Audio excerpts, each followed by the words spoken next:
Good evening, everyone, and welcome. I will call this Bloomington City Council meeting to order. It is Monday, April 28th, 2025. Thank you to everyone who's joined us here in the council chambers. Thanks to everybody watching online. We will begin our meeting as we always do. If you are able, please stand, remove any head coverings, and join me in the Pledge of Allegiance.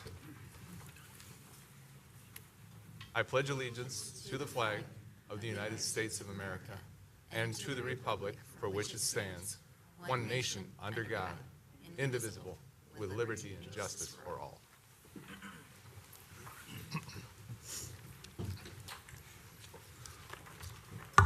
Once again, welcome and thanks for joining us tonight. It looks like the rough weather has missed us, Council, but we'll stay on our toes and we'll keep our eye on the skies just in case something might happen, and if need be, we'll make sure everybody gets to a safe place if necessary. But it looks like I think we're in the clear for now. So, first order of business tonight, Council, is to adopt tonight's agenda. And our agenda is as follows. Under introductory items, we've got 4 items under introductory items. Item 2.1 is the introduction of new employees. We then have 2 proclamations as item 2.2 and 2.3. First proclamation is for Asian American, Native Hawaiian, and Pacific Islander Month. Second proclamation is our National Drinking Water Week. And item 2.4 is the work plan of the Advisory Board of Health for 2025. Item 3, our consent business. We've got 11 items on the consent business. Councilmember Lohman, you're going to be taking on the consent agenda for us tonight. Thank you so very much for that. Items 4 are hearings, resolutions, and ordinances. Item 4.1 is a public hearing on our side code lookback ordinance. And item 4.2 is a public hearing regarding our co-living standards ordinance. We will then move on to item 5, our organizational business. We've got 3 items there. Item 5.1 is to accept donations from and approve the updated MOU with the Bloomington Remembers Veterans and 9 Mile Creek Corridor Renewal Project Schematic Design Update. That's a lot of words, but we're going to talk about 9 Mile Creek is what that basically is and the work that we're doing down there. Item 5.2 is our City Council policy and issue updates. And item 5.3 will be heading into closed session tonight, Council, to talk about property acquisition related to the fire station. And after we get all of that done, we will adjourn, ideally by 9 o'clock this evening. Council, anything to add or any corrections of tonight's agenda as stated? If not, I would move approval of tonight's agenda as stated. So moved. Oh, did you move it? Sorry, second. Yes, sir, sorry. So we have a Coming motion. in hot, my apologies. Motion and a second for Councilmember D'Alessandro. Thank you so very much. No further council discussion regarding tonight's agenda. All those in favor, please signify by saying aye. Aye. Opposed? Motion carries 7-0, and we have an agenda. And we will get started. Item 2.1 on the agenda is the introduction of new employees. We've got a couple of different groups coming forward this evening with introductions. We flipped a coin, and Leah Hughes, you get to go first.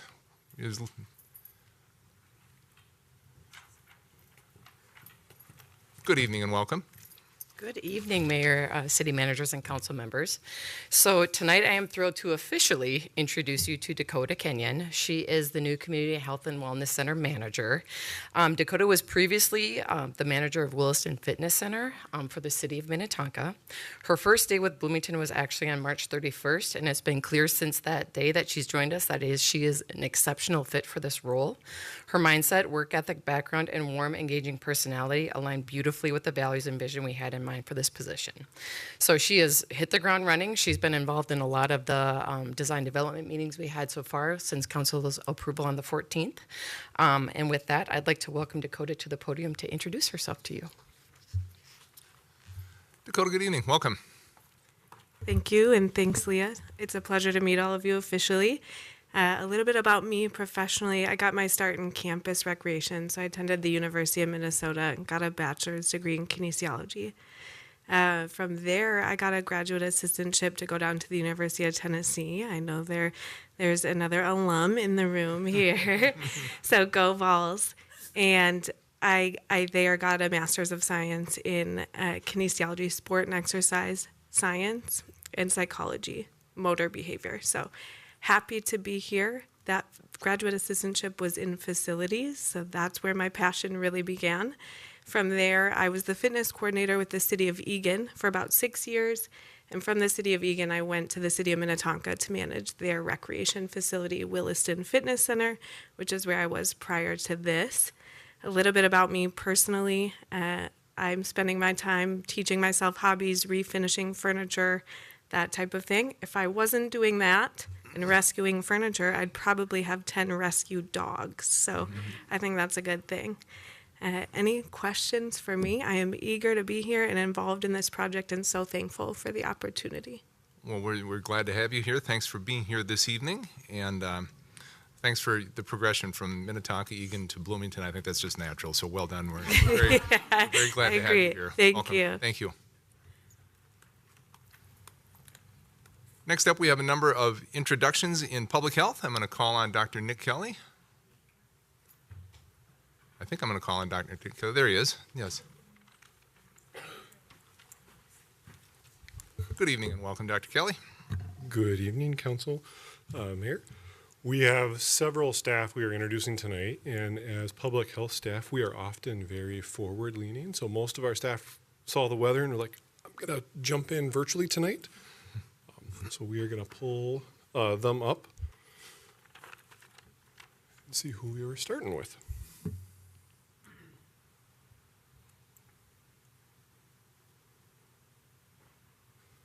Right. So Caitlin Brose is on the screen with us. She is one of our WIC dietitians, been with us a couple of months. She completed her education at the University of Minnesota, spent 10 years doing clinical nutrition work at the U, loves it so much that she wanted to come work with our families and is here working with us in WIC.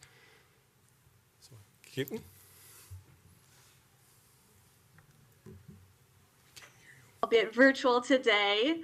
I'm so excited to be a part of the City of Bloomington.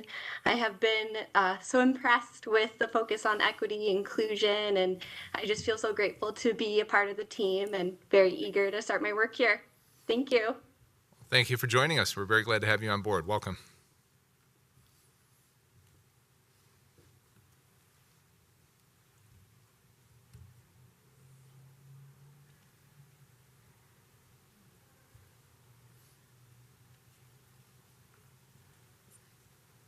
Who's up next?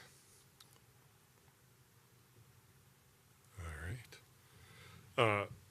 So next on the screen, we have Megan Drake-Perea, our new Assistant Public Health Administrator.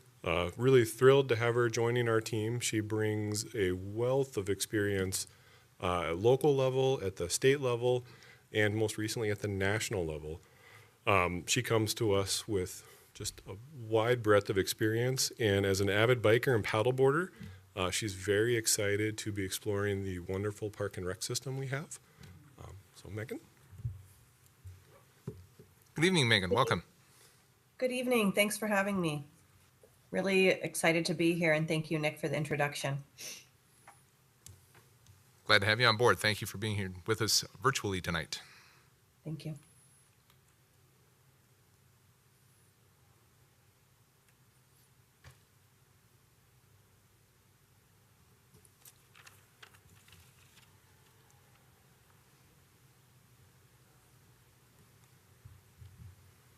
It's a fun little version of who's going to pop up. All right. So next we have Gabby Fitzgerald. Gabby is a certified health education specialist with a background in public health education. Spent quite a bit of time at My Health doing teen and young adult work, nonprofit adolescent health clinic. She comes to us with an extensive background and experience doing this work in the community. And what really drew her to come work with us is the legacy and history of incredibly strong tobacco work that this council has put forward, which made this an incredibly attractive place for her to come. So, Gabby? Yes. Good evening, Mayor, council members, and city managers. Yes, I deeply admire the work Bloomington has done to push forward really progressive and really inspiring tobacco control measures and policies. So looking forward to being a part of that legacy and making our communities a healthy and safe place for people to live and work and play. Very important. Well, thank you for joining us tonight, Gabby. And yes, I would agree. And there were council members long before any of us were sitting up here who took that on as a top priority, the tobacco control within the city, and made a mark with Bloomington. And so we're proud to carry on that tradition here.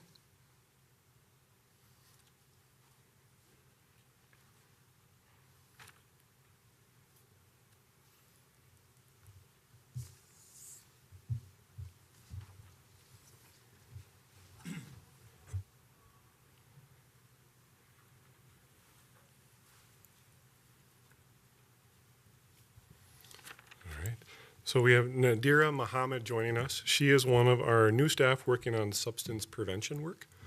So she's got a clinical pharmacy background and a lot of experience working at the state and the clinical pharmacy side, and then quite a bit experience diving into working and serving her community navigating opioid issues. And that pushed her into a public health career, moving from clinical pharmacy. And so we are benefiting from an incredible clinical pharmacist that moved into a public health role as she joins our substance prevention team. She came to Bloomington because we're recognized as an innovative leader and approached this space with a lens of equity and service that aligned with how she wants to work. Thank you for that, Nick. That was a very kind introduction. Good evening, Mayor and council members. I'm really excited to be here tonight. Thank you for taking the time to meet with us all. We are really all excited. I think we are all excited to kind of serve alongside you all in this wonderful city. So again, thank you for your support and meeting with us tonight. Well, thank you for joining us, and thank you for the important work that you're doing.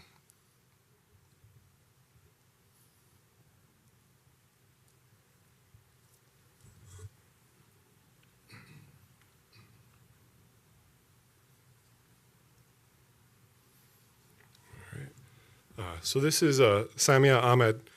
She's one of our community health workers, and with some of our new state funding, her role is really focusing on navigating housing and helping us work on improving that. So working with our partners across the 3 cities.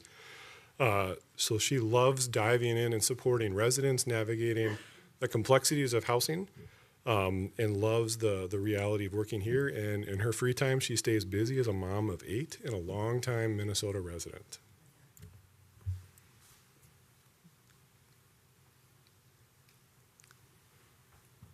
Samuel, you might be muted. Sorry, I forgot to unmute. Thank you, Nick, for the introduction, and good evening, Mayor and city members, city council members. I appreciate your time, and I'm excited to continue on this work. And housing is a very important part of that community, and I'm excited to be here. Thank you. Well, thanks for joining us tonight. Welcome.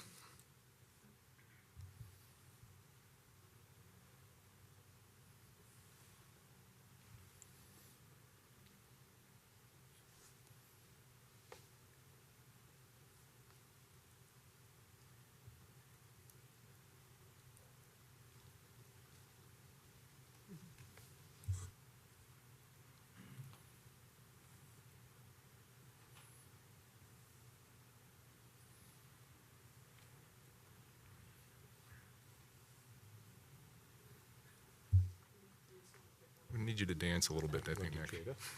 Jada? Okay, we can do Jada. Okay.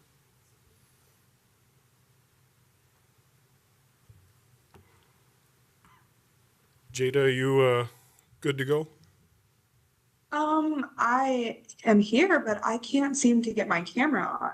If you have any suggestions or if I'm just having technical difficulties. We will chalk it up till Monday difficulty.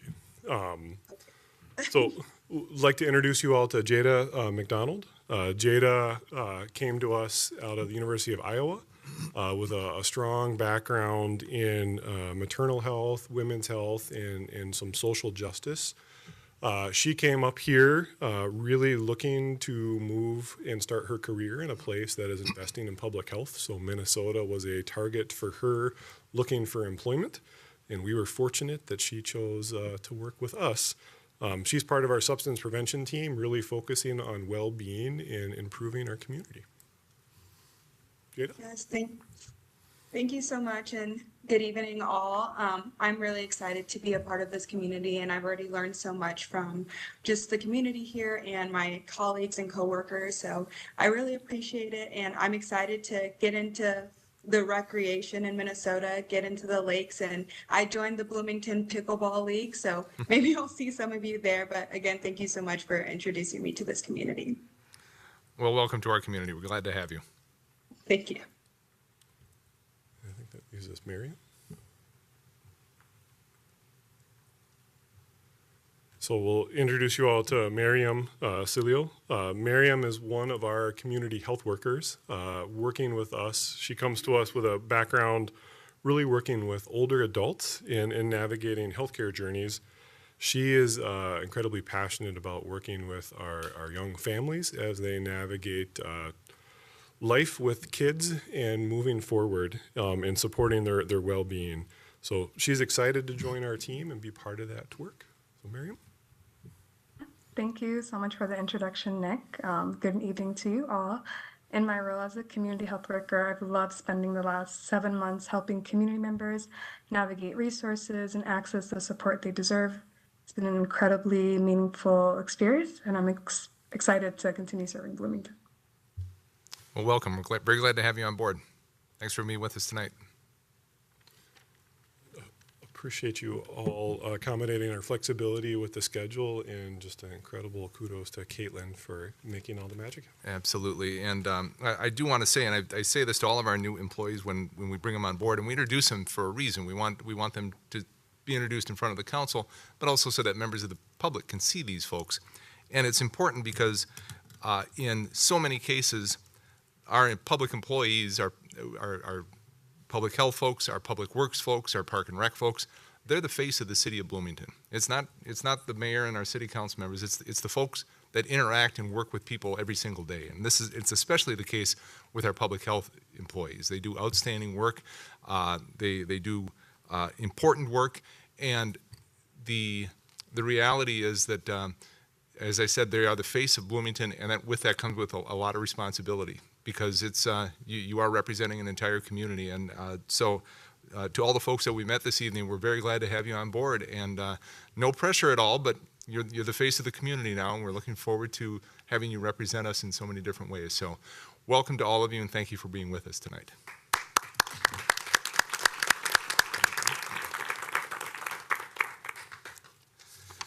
Next up, council, we have a couple of proclamations, and I'm going to head down to the podium.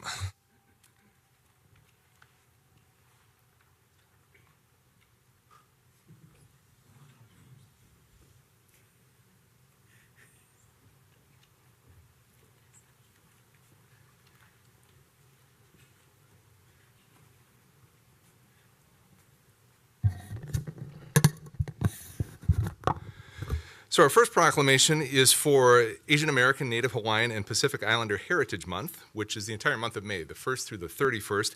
What we typically like to do, folks who are here either to speak, which I think we have our speakers here, or just in support, come on up. Join me while I read the proclamation. Even if you're not speaking, come on up and join us here. Get on camera. We'd love to see that. Come on. Come on.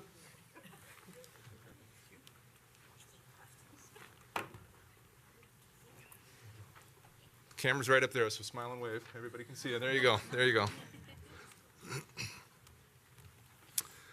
This is a proclamation for Asian American, Native Hawaiian, and Pacific Islander Heritage Month, May 1st through the 31st, 2025. Whereas the City of Bloomington, through its Human Rights Commission, joins our nation in recognizing the month of May as Asian American, Native Hawaiian, and Pacific Islander Heritage Month. And whereas during the month of May, we honor and acknowledge the rich and diverse cultures of Americans of Asian, Hawaiian, and Pacific Islander descent. And whereas the 2020 decennial census reports that 6.7% of the Bloomington, Minnesota population identifies as Asian or Pacific Islander American. And the Council of Asian Pacific Minnesotans in 2023 annual report indicates a total population of approximately 348,168 Asian Pacific Minnesotans. And whereas we honor the perseverance of those who courageously reached for their hopes and dreams in a new land, and we celebrate the important impact immigrants have had toward making Bloomington a more diverse and inclusive community. And whereas the Asian American, Native Hawaiian, and Pacific Islander community constitutes a vital dimension of Bloomington's diverse ethnic and social fabric, whose languages, cultures, and religious beliefs have enriched communities in all parts of the state. And whereas the City of Bloomington is home to a diverse group of Asian American, Native Hawaiians, and Pacific Islanders, including but not limited to Japanese, Korean, Vietnamese, Cambodian, Chinese, Taiwanese, Laotian, Tibetan, Filipino, Hmong, Indian, and Hawaiian. And whereas we embrace the variety of their experiences, from the recent immigrant who brings fresh global perspectives, to the Chinese-American adoptee who is born into a complex duality, to the child of mixed races who struggles with their identity. Their stories have all impacted their communities. And whereas considering the increasing anti-American hate crimes and xenophobia against the Asian American and Pacific Islander community, Bloomington denounces these crimes and will continue to address the needs and concerns of our valued residents. And whereas Bloomington will continue to create spaces for our community members to come together, to share experiences, and to tell stories so that we create the best opportunities to ignite curiosity and connections. Now, therefore, be it resolved that I, Tim Bussey, Mayor of the City of Bloomington, Minnesota, do hereby proclaim the month of May 2025 as Asian American, Native Hawaiian, Pacific Islander Heritage Month in the City of Bloomington, dated this 20th day of April 2025. And when we talk about continuing to create space in our community, April 30th, 2 to 6 p.m. at Normandale Community College, we have a gathering to celebrate Asian American Month. It's presented by Normandale Community College, the City of Bloomington, and the Friends of the Japanese Garden Club, and the Asian Culture Club at Normandale. So I have 3 folks listed here. I have Jeffrey Vang, Cheska Dayrit, and Vin Nguyen. Who's first? Please, step on up. The microphone is yours. Should I lower this? I'll lower this for you. Oh. It's real nice for us. Oh. A little bit. Good evening, Mayor, council members, city staff, and community members. My name is Vin Nguyen, and I'm a proud Vietnamese American in my first year at Normandale Community College. I want to thank you for welcoming me and my fellow classmates and friends here tonight. It's a little strange to say out loud, but I'm very proud of my parents, Lam and Toi. They came to the United States in the 1990s with just under $300 in their pockets and a head full of hope. They left everything behind to build a better life, arriving in a country whose language and customs they barely knew. And as if that wasn't hard enough, they were met with racism, sometimes subtle and sometimes blatant, from people who didn't understand them or care to try. They worked minimum wage jobs, lived in what felt like impenetrable poverty, and kept going. My dad once told me his experience in America could be summed up as the balance of work, work, and work.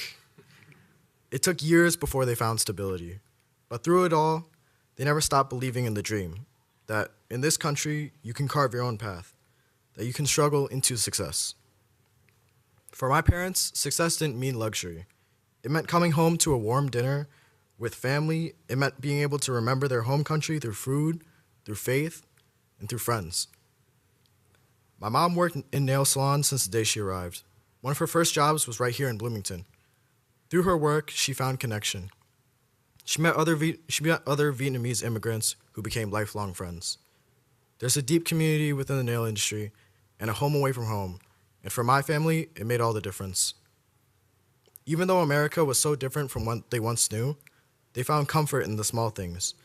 Authentic pastries shared on a Sunday morning, Vietnamese coffee sipped slowly over laughter and conversation with family and friends.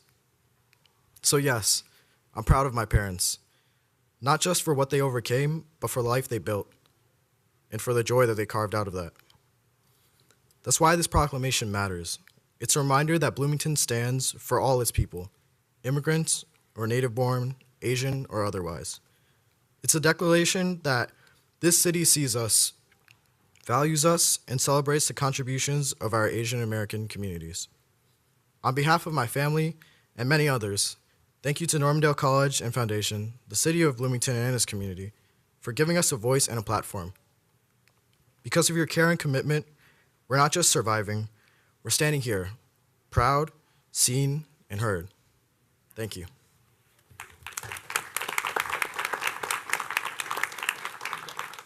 Please. I left my paper at the chair. Okay.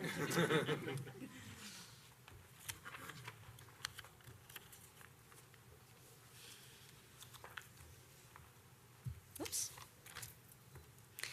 Someone once said that the flower that blooms in adversity is the most rare and beautiful of all. Hello, everyone.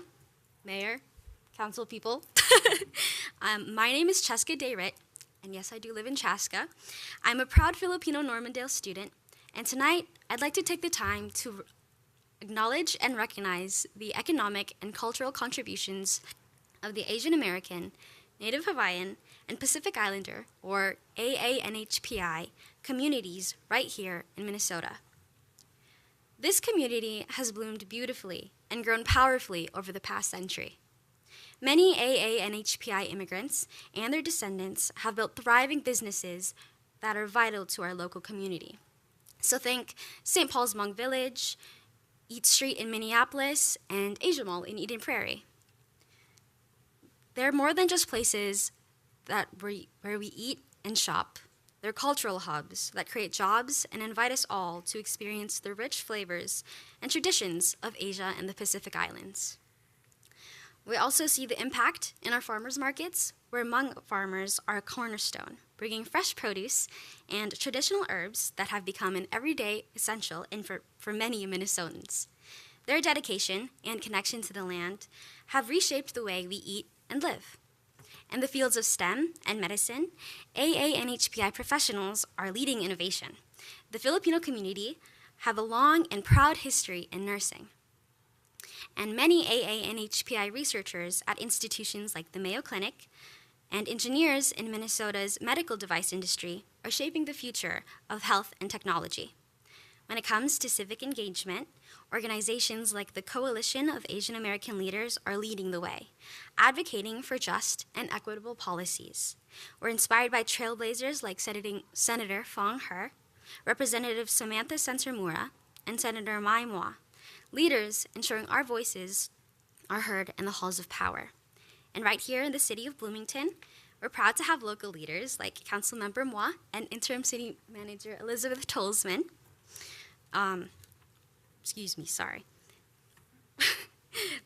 Continuing the legacy of representation and impact. But perhaps the most powerful contribution, my aunt, my parents, all Asian American, Native Hawaiian, Pacific Islander families and parents. They work long hours, make countless sacrifices, and pour love into their children's futures, quietly, powerfully, and with unwavering hope. Asian Americans have helped shape Minnesota in countless ways, from small businesses that flavor our neighborhoods to the healthcare workers who stood at the front lines during the pandemic. The quote I began with is actually from a movie that some of you may know well or maybe not. It's from Disney's Mulan. It's taken from The Emperor. And as we continue to celebrate for this month for Asian Americans, Native Hawaiians, and Pacific Islanders, let's not only look back at the struggles that we've overcome, but look forward to the future that we're building together. Let's continue to bloom and bring honor to us all. Thank you.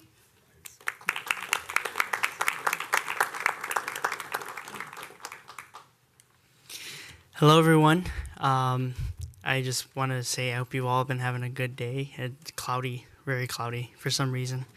It's Minnesota. My name is Jeffrey Vang, and I am a proud Hmong American and this year's president of the Asian Cultural Club at Normandale Community College. This proclamation is a very meaningful step forward. It honors the rich contributions of Asian American, Native Hawaiian, and Pacific Islander communities. But inclusion doesn't just stop here. It's a daily commitment from all of us. True representation means AANHPI voices aren't just acknowledged, but are heard. In leadership, in classrooms, and in community spaces. Our stories matter, and they deserve to shape the conversations that shape our city. So today, I ask our city leaders, businesses, and neighbors to keep showing up, to keep listening, and to keep celebrating our communities, not just in the month of May, but every single day. I'd also like to take this moment to extend a personal invitation to the mayor, council members, city staff, and community members to join us for the AANHPI Heritage Celebration at Normandale Community College on Wednesday, April 30th from 2 p.m. to 6 p.m. I'd also like to take this moment to thank all my board members who stand here behind me, all the people from the Normandale Foundation, and all the people from the city of Bloomington who has taken the time out of their days and out of their weeks and months to take some time to help us prepare for this event. We've all worked very hard since the month of January, so we hope that you all show out for that. For the event, we're very excited to welcome keynote speaker and martial artist demonstrator named Peter K. Wong, who will share his talk about the courage to fail, how embracing our pain builds confidence. The event will also feature cultural booths, a traditional Japanese tea ceremony and tasting, Japanese garden tours and koi feeding, and a cultural fashion show, and many more. We hope to see you all there, and once again, thank you. It's been an honor to be here in front of you all today.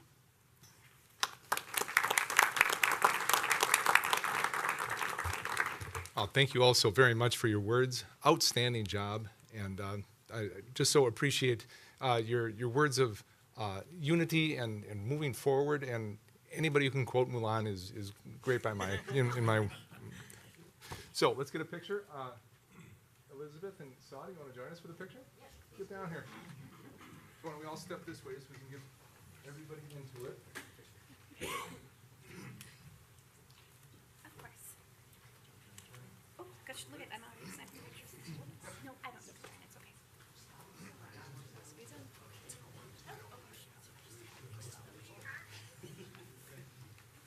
You get if they're coming in here just a little bit. You're going to present this to somebody. You don't have to do this first, right? That's you. It hides my paper. There you go. I don't know your name in the red. Could you either go one way or the other? Just so we can see your face. See your face right here. Yes, there we go. That will work perfect. Thank you.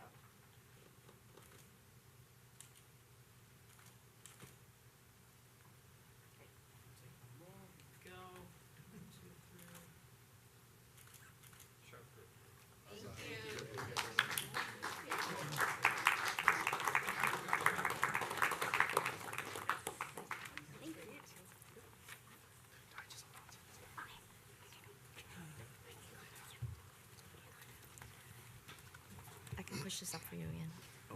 Going back up again? Okay. Perfect, right there. Next up, we have a proclamation for Drinking Water Week, and I'm going to call up Tony Schmig and Eric Hershey, utility operator and senior operator. No pressure, guys, but these were pretty sharp, and you guys are up next, so good luck. Thanks for being here tonight. Yeah, thank you. Yep, absolutely. Proclamation for Drinking Water Week, May 10th through 4th through the 10th, 2025.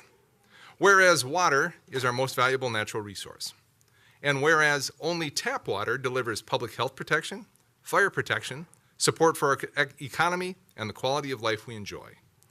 And whereas any measure of a successful society, low mortality rates, economic growth and diversity, productivity, and public safety are in some way related to access to safe water. And whereas we are all stewards of the water infrastructure upon which future generations depend. And whereas each citizen of our community is called upon to help protect our source waters from pollution, to practice water conservation, and to get involved in local water issues by getting to know their water. Now, therefore, I, Mayor Tim Basidou, hereby proclaim May 4th through the 10th, 2025 as Drinking Water Week in the city of Bloomington, and I urge all citizens to continue their efforts to protect our most valuable natural resource, dated this 28th day of April 2025. And gentlemen, thank you so very much for joining me, and thank you so very much for your work in once again making Bloomington best in glass, the best tasting drinking water in the state of Minnesota. And I always want to ask the question, what makes Bloomington water different and so special? What's the magic that you guys put into it that make it so good? Well water. Well water. It's not from the river. It's not from the river. Okay, fair enough. Anybody want to say anything? Just on behalf of Utilities Division, just want to thank Mayor, Council, and Bloomington community for continuing to support the division for all these years. It's a great place to work, and look forward to a long career. Great, great. Thank you.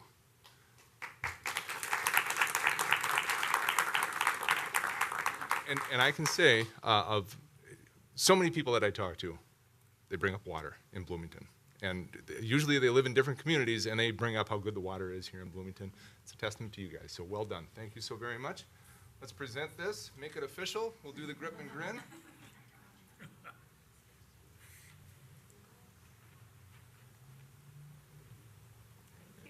Thank you very much. Congratulations. Thank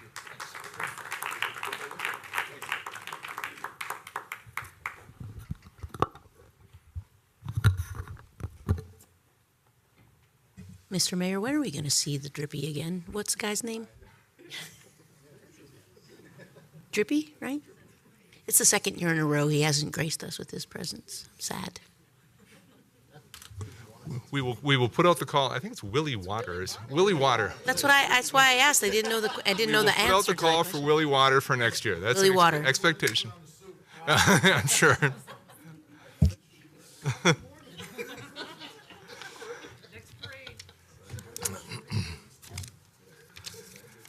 Our final item under 2.0, our introductory items, is the annual work plan for our Advisory Board of Health. And I want to call forward once again Dr. Nick Kelly, our Public Health Administrator, and Annabelle Kornblum, the Chair of the the Advisory Board of Health, for the presentation.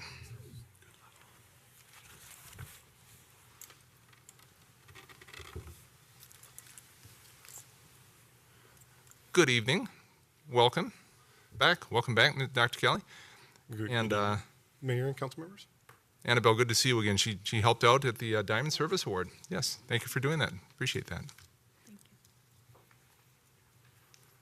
you. Have the Advisory Board of Health annual work plan, a couple of housekeeping details to quickly go through. This is a list of our current members, and Annabelle on there as the chair.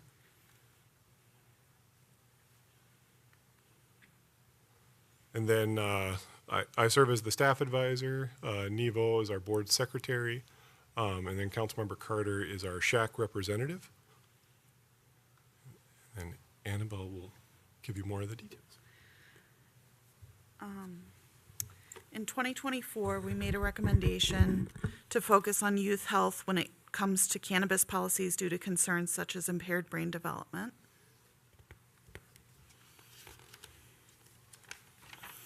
We also sent a letter of support about the Community Brain Health Services Program.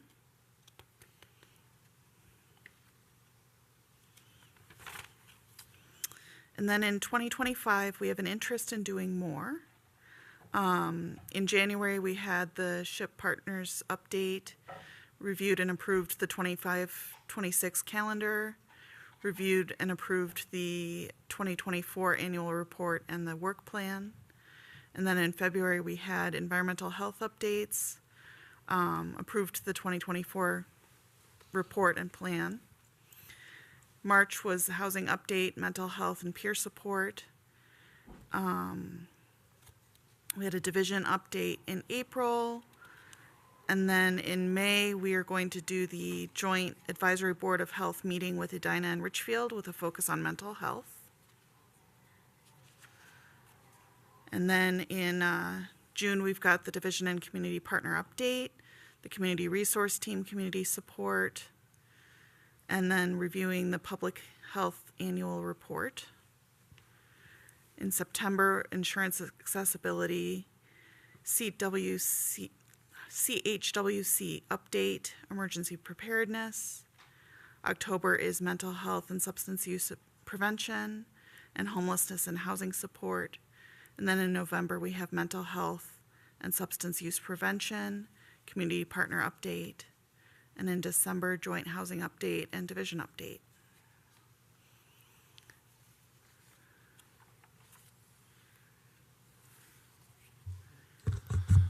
Thank you for the presentation, quick and to the point. I appreciate that. Well done. And thank you for the work that you have done. Council questions, comments. Councilmember Carter. Thank you, Mayor. Leave it to the public health person to have questions. So, first of all, thank you so much for your leadership on the advisory board and to all of the other commissioners that serve, and to Dr. Kelly, your leadership as well. And so, I have just two questions. So, I am curious, looking at the work plan. It's not super obvious to me. What are the outcomes that we can expect to see as a council or as a community as it relates to the work plan. I appreciate that you said we want to do more. And so I guess I'm just curious what that kind of looks like over the course of time. We're hoping to be able to make more recommendations and engage more. So, Mayor, Councilmember Carter, the board is really looking to make some improvements on mental health and well-being to really achieve the BTT goal. So part of what we're doing is trying to understand what we can do to influence that and make some of those changes given our role and statutory authority on a city end. Yeah, that's super helpful. And that actually led nicely to my second question, because I would be curious if the Advisory Board of Health has had conversations, or it sounds like you now will be having conversations related to potential recommendations to the City Council for policies that we should be looking at to improve the health of our community. We see public health being attacked at certain levels of government at this point and under-resourced, and so there are a lot of challenges in our community, and I would just really encourage the Advisory Board of Health, even though you might not be able to make certain decisions, but I don't know about other council members, but I as a council member would love to see recommendations. We have a lot on our plates all the time, and so we're not always thinking about certain specific areas, and so if there are, and I know vaccine rates are going down, right? Are there certain things we can be doing as a community to help improve those? Or mental health is another great example. So I guess I would just say, if there are things like that that are going to be coming forward, I'm super excited about it. And again, want to thank you for your work on this. Thank you. Councilmember D'Alessandro. Thank you, Mr. Mayor. To add to that, I definitely support the focus on mental health. Thank you very much for considering that. It looks like there are several opportunities over the course of the year where you'll be meeting both jointly and with partners on that. And I believe, if I'm reading this correctly, that includes some conversations internally with our in both environmental health and then also with our police department on their brain health programming and things of that nature. So great, thank you for that. One of the areas of opportunity, I think, that I don't see here, and maybe you considered it and decided not to work on it, is as we think about what we're trying to do, the considerations we have around potentially providing resources for folks to update and improve the air quality of their houses and things like that through the insulation program and the other sustainability ideas we've just talked about last week. I'd love to be sure that the Advisory Board of Health has a point of view on that they can bring to the table. I don't know if you were considering that and opted out because there's a lot to do and you prioritized, or if you could share with me what you think your involvement, if any, might be in those discussions. And I do understand that some of that's related to the fact that we haven't necessarily approved some of those funding decisions yet. Thanks. So, Mr. Mayor, Councilmember D'Alessandro, the Advisory Board of Health did have indoor air quality on a prior work plan and had some conversations around that internally with staff of how we can navigate that space. Not having a direct funding source to navigate some of those spaces with the resources needed to really make progress on that was part of the reason we did not have that as a priority moving forward. Would you have room in your program if they asked you to take and review some of what they've been working on? Would that be something that you could fit in, given the fact that you have a pretty busy week, pretty busy year? If they came to you, for example, as opposed to you having to do any legwork. Mr. Mayor, Councilmember D'Alessandro, we can certainly work that in, and that's been a conversation we've had on a regular basis with Emma Struss. Yeah, great. Okay, thanks. Appreciate it. Councilmember Lohman. Thank you, Mayor. More of a comment, having the opportunity to do Metropolitan Alliance for Healthy Families for many years and work with you in that capacity, and just looking at all of what you have here, I'm always amazed at how much stuff that our public health department kind of works through. And I just, happen to see here for your September, you have emergency preparedness, and it's kind of timely, Mayor. I thought about what happened over in Spain today, and Portugal, and France, and Belgium, where they lost their power. And I don't know if you guys are going to be working at all with those types of things. I know that we had done some of that pre-work with the pandemic, and so I'm always just concerned about that. And just there's lots of things for us to work on, and just I'm not sure if that's even something that's in your purview, to try to prepare the city for that. But it's more of a comment. You don't need to answer it today, but there's something that I just pops in my mind. But thank you again for all the work that you guys do. Ms. Edine? Mayor, council member, actually, talking with our fire chief, we will be bringing some emergency preparedness work led out of the fire department in partnership with public health and other departments. And you also will have the opportunity to be a part of a tabletop at some point before the end of this year for preparedness purposes. Councilmember Moore? Thank you, Mayor. Also, more of a comment. Given the recent murder of the United Healthcare CEO, and I see that we have the conversation coming up in September for insurance accessibility, I'm particularly interested in how we can best support employers in Bloomington to make sure that we can continue to support affordable insurance, given the constant changing of the insurance policies, cost of insurance. That, I think, to me is a big piece that I'm really interested in as we're looking at continuing to improve our community health, is how can we ensure accessible, affordable access to insurance to help people in those situations. So particularly interested in that in the lens of Bloomington and how we can support our employers here in town. Thanks. Thank you, Councilmember. Councilmember Nelson. Yeah, thank you, Mayor.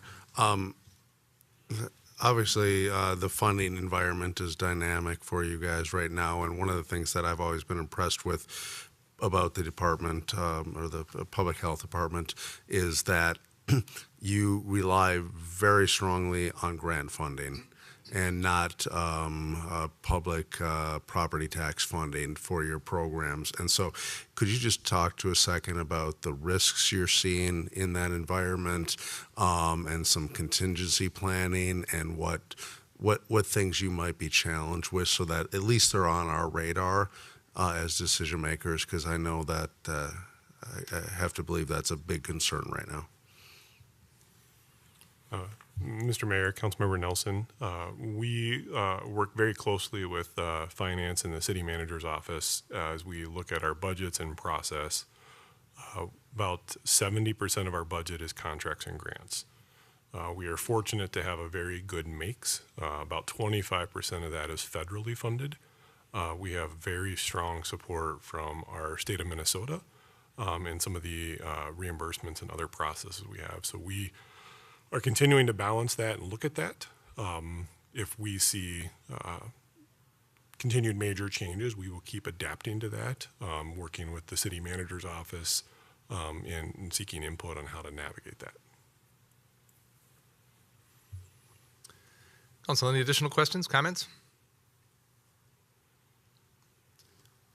I'd like to echo whoever complimented or thanked you earlier. I think everybody did, but thank you for the work that you do. It's important. It's timely in so many different ways, and has been timely, it feels like, for a long time now. For as long as I've been mayor, I think it's been timely. So appreciate the work that you put into it.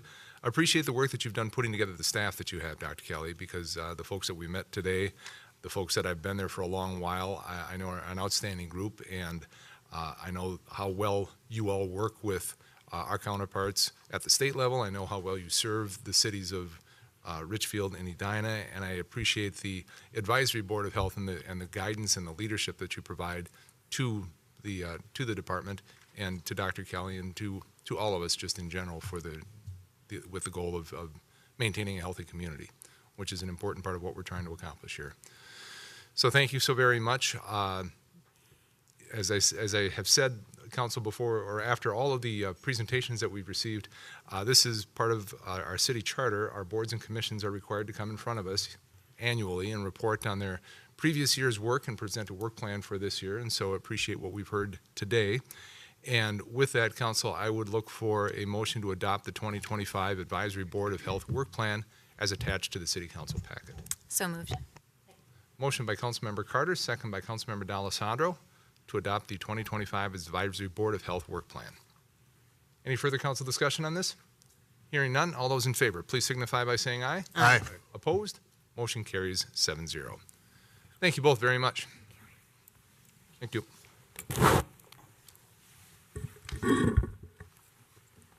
Next item on our agenda, Council, is item 3, our consent business. Councilmember Lohman has our consent agenda tonight. Councilmember Lohman. Thank you, Mayor. Are there any holds on items 3.1 through 3.11? Okay, 3.8 being held. Anything else? 3.8. Okay.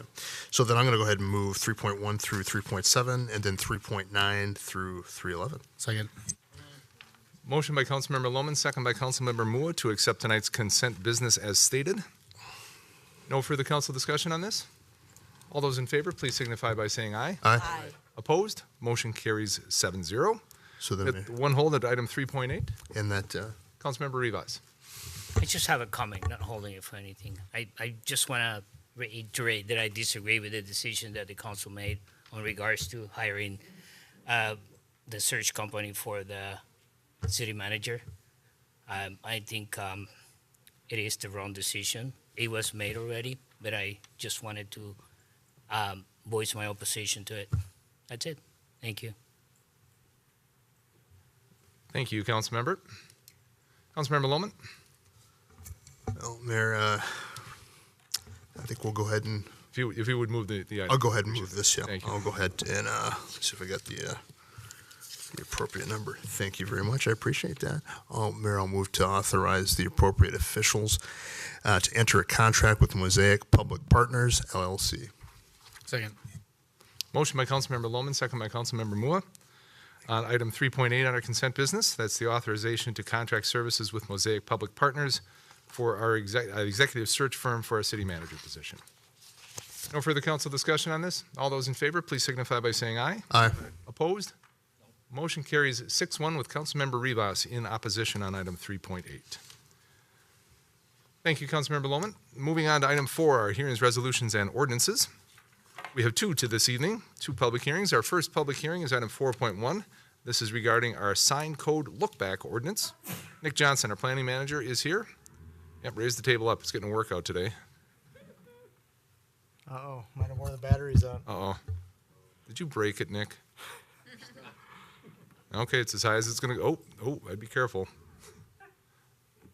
There it is. Okay, very good. We're good. Good evening, Mayor. Good evening. Members. Thank you for your patience.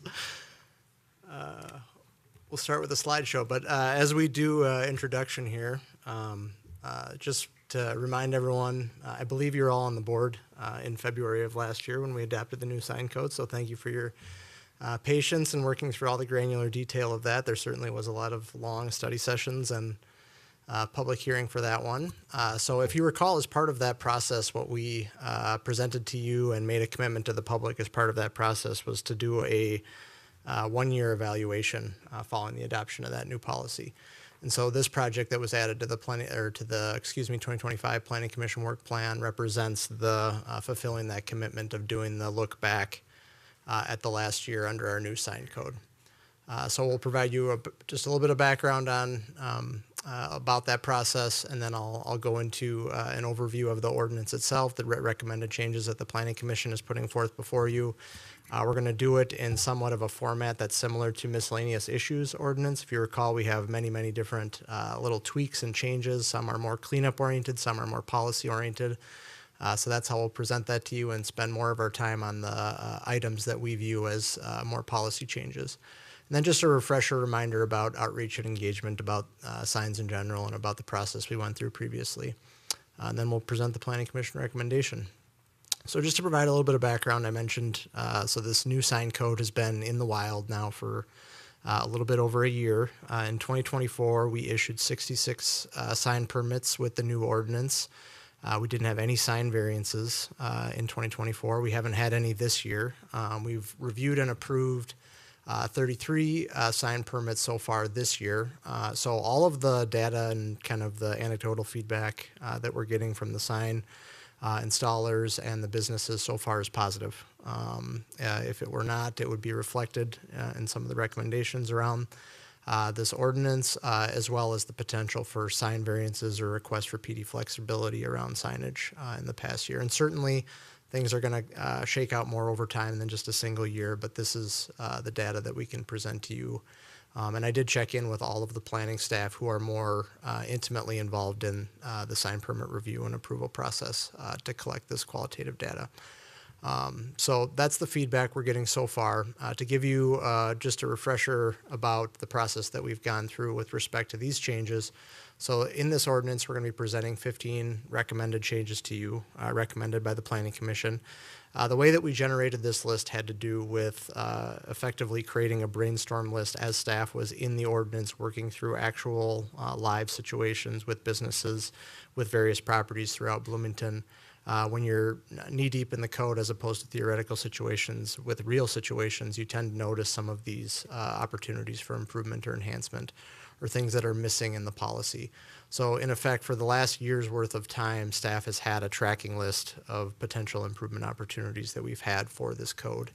And that's what informed the initial list of 20 or so. We cut a few of them, not all of them were recommended by staff.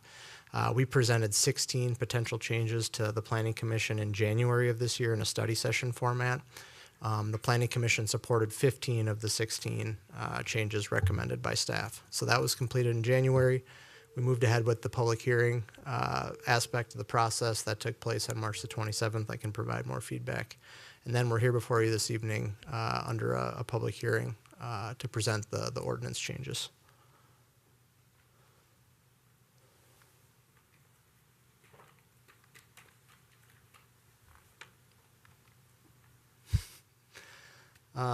So yeah, the cleanup items. So there's 5 items that we designate as cleanup items. No, it's very similar to miscellaneous issues ordinances. There's things that we find in city code that are no longer accurate, are just not correct, or represent a lack of clarity in the code. And that's how I would describe these cleanup items, as really just improving interpretation and aligning with the correct person or authority or area to improve the implementation of the ordinance. So there's 5 of these. One of them has to do with frontage definition.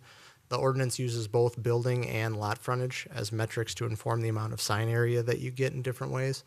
And so currently there's only one frontage definition. It's really oriented towards lot frontage. So we want to add a definition of building frontage.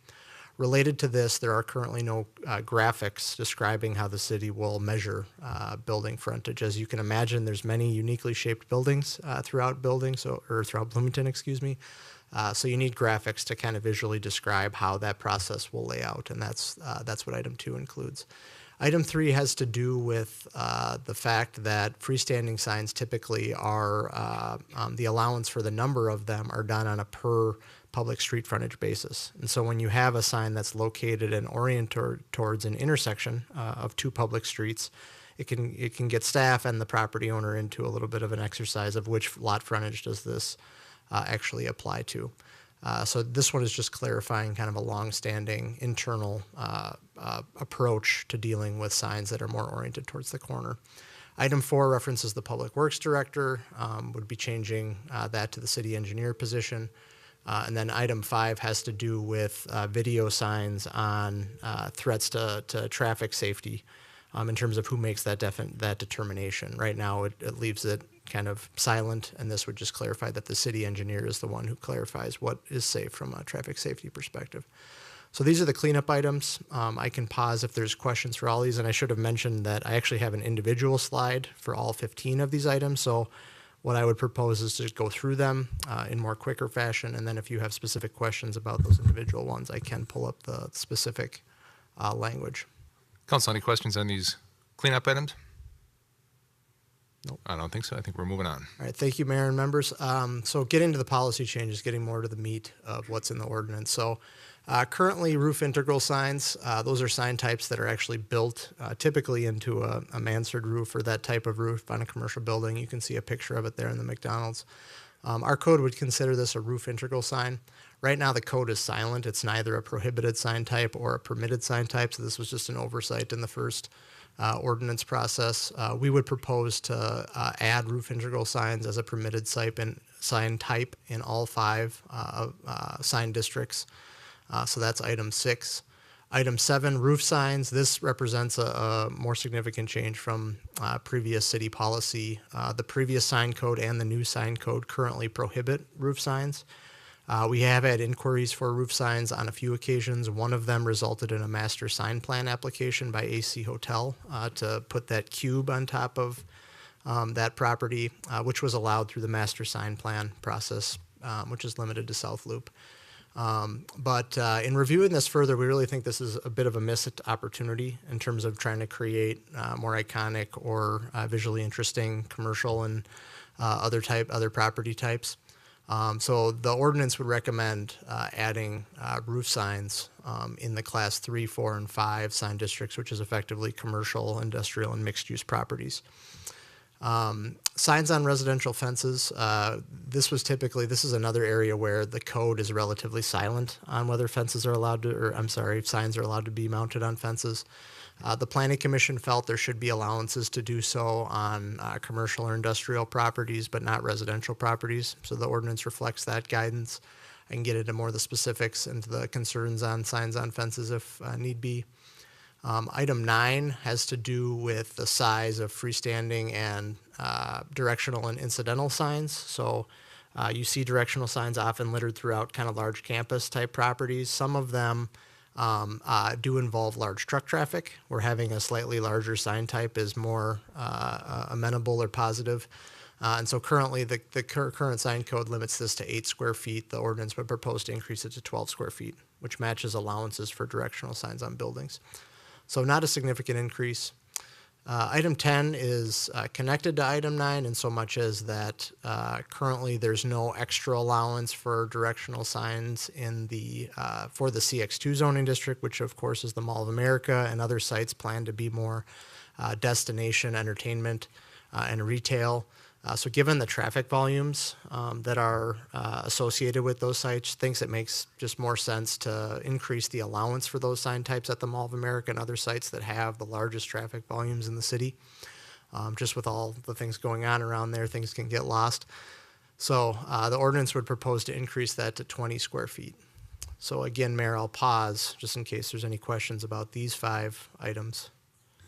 See a couple of hands, Councilmember Mua and then Councilmember D'Alessandro. Councilmember Mua. Thank you, Mayor.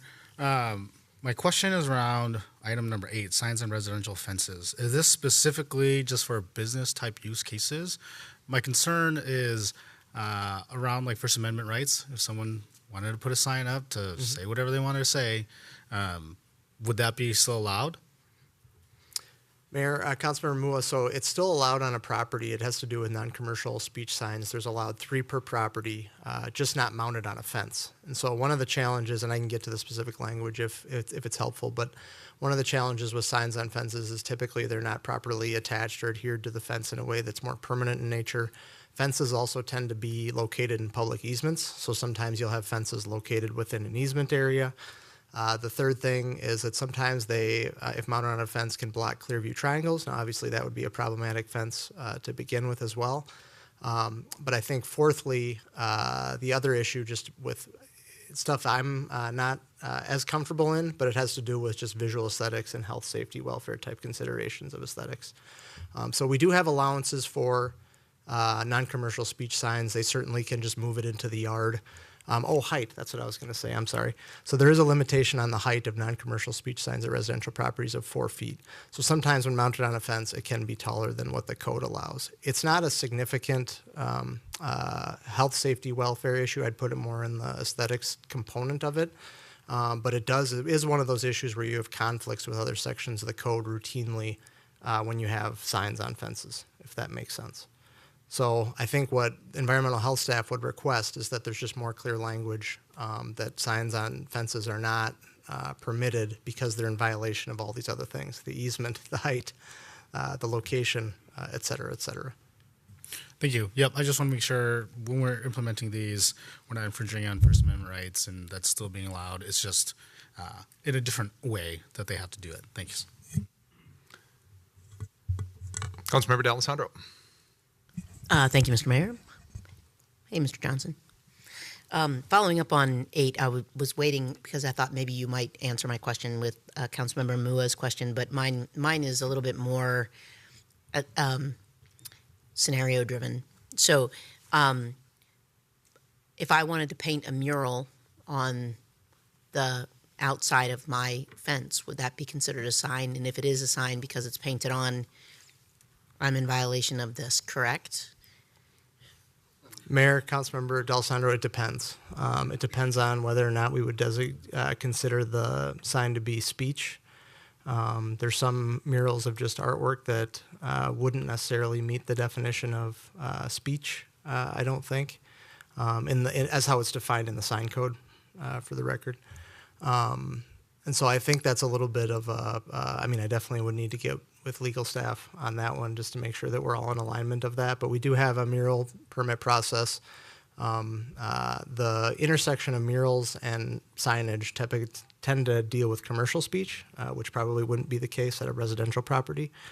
So I think that's something that I likely need to study a little bit more, but I think it will depend and hinge on whether or not we would consider it a non-commercial speech sign. Okay. Okay, understood. There are 2 cases that I know of explicitly, one on 86th Street, one on 90th Street, that are both technically going to be in violation of this ordinance when we put it out there. One is a pair of signs that has been up there for years that basically lambasts the city of Bloomington for having too many rental properties in its neighborhood. Right? That's on a fence. Not in the easement, I don't think, but it doesn't matter. The other one is was a unity message in response to hate speech that was graffitied onto a fence, and the community came together and overrode it with something positive. In either case, I'm of the opinion that that is absolutely their free right, that their free speech right. I don't necessarily like the message on the first one, happen to like the message on the second one. It doesn't matter to me. One happens to be stapled or affixed to the fence, which is a chain link. The other one happens to be painted onto a wood fence. I worry that this particular thing, as we try to prohibit in residential neighborhoods, will be challenged in a million different ways. It just becomes a headache for us. I guess I'm asking the question: do we really want to go down this path on the basis of aesthetic reasons like that? Whose aesthetics? Like, I can promise you, as sharply as you're dressed, I know people who don't have your aesthetic, for example. Would they be not able to come to the front desk, depending on how we define our aesthetic, right? I worry about those things. So I'm curious how you plan to navigate this, given that I think we will have pushback. Yeah, Mayor, Councilmember D'Alessandro, thanks for bringing this up. I assure you that by aesthetic, we're not talking about the nature of the speech. And I want to assure the city attorney that we do not take any kind of opinion about the content of any type of sign. So that's number one. The second thing, I bring that up because that's a very commonly discussed idea or consideration around signs on fences. It rubs some people the wrong way. Maybe just put it that way, not the content, but just the ability to do so. That's on the bottom of my list of things that I'm trying to solve with this particular one.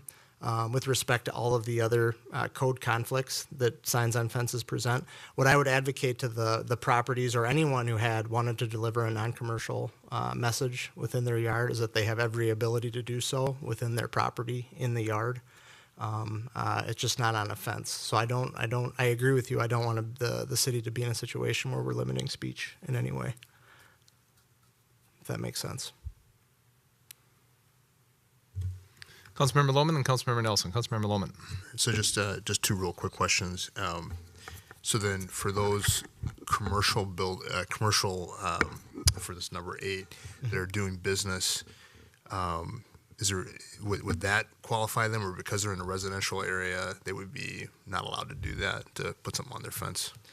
Yeah, Mayor, Councilmember Lohman, the reason that the original item was actually presented as all sites in Bloomington to try and limit signs on fences. The scenario that was brought up at the Planning Commission discussion was that you sometimes have industrial properties that require screening of outdoor storage areas.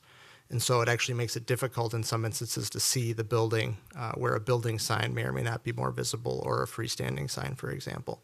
And so in that circumstance, or that scenario that we discussed, the Planning Commission felt it was okay and appropriate to have a commercial speech sign mounted on a fence that otherwise is screening outdoor storage areas. So that was kind of the scenario. Which would that be informed restricted that. if you were a business operating in a residential area from being able to do that, right? Businesses are limited to the types of signage when they're operating in a residential area already by home business sign standards. They're only allowed 1.5 square feet of sign area as our home business. Okay, thanks for that. My second question that I have is, so I just want to make sure I understand this. It's more a question of understanding. Yep. So if I'm a resident and I want to put, a lawn sign out there or some other kind of speech out there, the position of the staff, if we pass this, would be that you'd have to put it on your lawn, but if your fence was blocking that, how would people see that speech? So is that inhibiting speech by doing that? Mayor, Councilmember Lohman, the fence ordinance, there are scenarios where it does allow fully opaque fences to be located along streets, but the fence ordinance does typically prohibit fully opaque or screening wall fences along residential streets. So if it was a chain link fence, you could clearly see the message through the fence in that particular case. If it wasn't, yes, I think that would be a circumstance where any potential commercial speech could be blocked. So how would we deal with that? Is a remedy for that to take down the fence so you could have the speech to be seen? Is that would be what we'd recommend to that resident? I think you're raising a fair point. I think it's a potential downside of the amendment to the code. Okay, so I am understanding it correctly then? I think so. I mean, I wouldn't advise someone to remove a fence just to get. Well, I'm just trying to make sure I understand that that's. I mean, because I can't think any other way. But I think that's enough. Thank you. Yeah. Councilmember Nelson. Thank you, Mayor. I'm gonna go with a different area. The roof integral and the roof signs. The changes you're proposing, they're not going to allow people to paint their roof so airplanes can see it or anything like that, because I think we talked about that last time. The changes you're proposing don't allow that still. Is that accurate? Mayor, Councilmember Nelson, that's correct. The way that the Bloomington Sign Code defines a roof sign is any sign that extends above the roof line. And so I can provide, there's this graphic in the bottom portion of the slide in front of you that shows two examples of how the sign code defines the roof sign. There's currently no provision in the Bloomington Sign Code. I think I shared an aerial of Target and Richfield, and that does exist. They're not common, but they do exist in the wild. So, but this is not intended down at a 45, so it was seen from there. You couldn't do a hip roof on that McDonald's scenario instead of that and paint that. Sorry, I know roofs. Mayor, Councilmember Nelson, it is feasible if the sign was extending above the roof line, it would be a roof sign. If you allowed this, it's possible that they could do something along those lines. But what I would express to you is that the allowances for building signage are not so great as to do something along the lines. They still are subject to sign area requirements and square footage. It'd be a tiny sign, okay. In effect. And then the freestanding signs, does that part apply to private roads or inside of parking lots? So if you had internal wayfinding on your property, does that freestanding sign, directional and incidental sign, does that apply to it, or is that just only along public roads or public right-of-ways? Mayor, Councilmember Nelson, so it would apply. They would be subject to that restriction. However, there is an exemption in the sign code that signs that are not visible to public right-of-way, there is some exemptions for that. Yep. Okay, and let me ask the stupidest question about the fence part. Sure. A lot of fence companies put their branding on their fence. Is that a sign? If you put Johnson Fence Company sign on there so everyone knows who built the fence, does that count as a sign? The little placard that you put on them. You see them all over the place. Mayor, Councilmember Nelson, thanks for that question. There isn't a specific provision I would point to that would disallow it. I think it's more along the lines of a logo or trademark of just kind of a proprietary product. Yeah, it's a tough one. There's a lot of, I mean, I think you're getting into the granular nature of sign codes and some of the challenges that we face in trying to regulate speech. Yeah. Well, and thank you, council members, for your questions. And I think that whole granular level is the important level, and especially the whole on residential fences. I couldn't agree more with Councilmember D'Alessandro that we're going to open up a can here on all of this, just because we know that there's every campaign season there are signs attached to fences all over the city, either stapled to wood fences or zip tied to chain link fences. I could imagine, I mean, over right before Halloween, to see a big sign that says "boo." I mean, is that a sign? And what I worry about is that our city staff has enough to do without trying to go around and deal with all of this and to try and be the sign police. And I just worry that by doing this, and this one in particular, the signs on fences, especially residential fences, frankly, in my mind, might be more trouble than it's worth. Councilmember Nelson? Yeah, thank you, Mayor. I have never had one of my signs put on a fence. I think you can just put them right next to the fence. You just put them in a stake in the ground right next to the fence. It's, in my opinion, not that complicated to comply with the rule. That's just my opinion. But I agree that we don't need our people running around trying to enforce that. And I guarantee you there are so many cases of people violating the sign ordinances, particularly for sales, garage sales, real estate, and politics. And what are you going to do? It's free speech. So I'm confused, Councilmember. Did you agree with what I said or disagree? I 100% agree. Don't put it on the fence. Just put your speech out next to the fence. It's not that hard. It's really easy.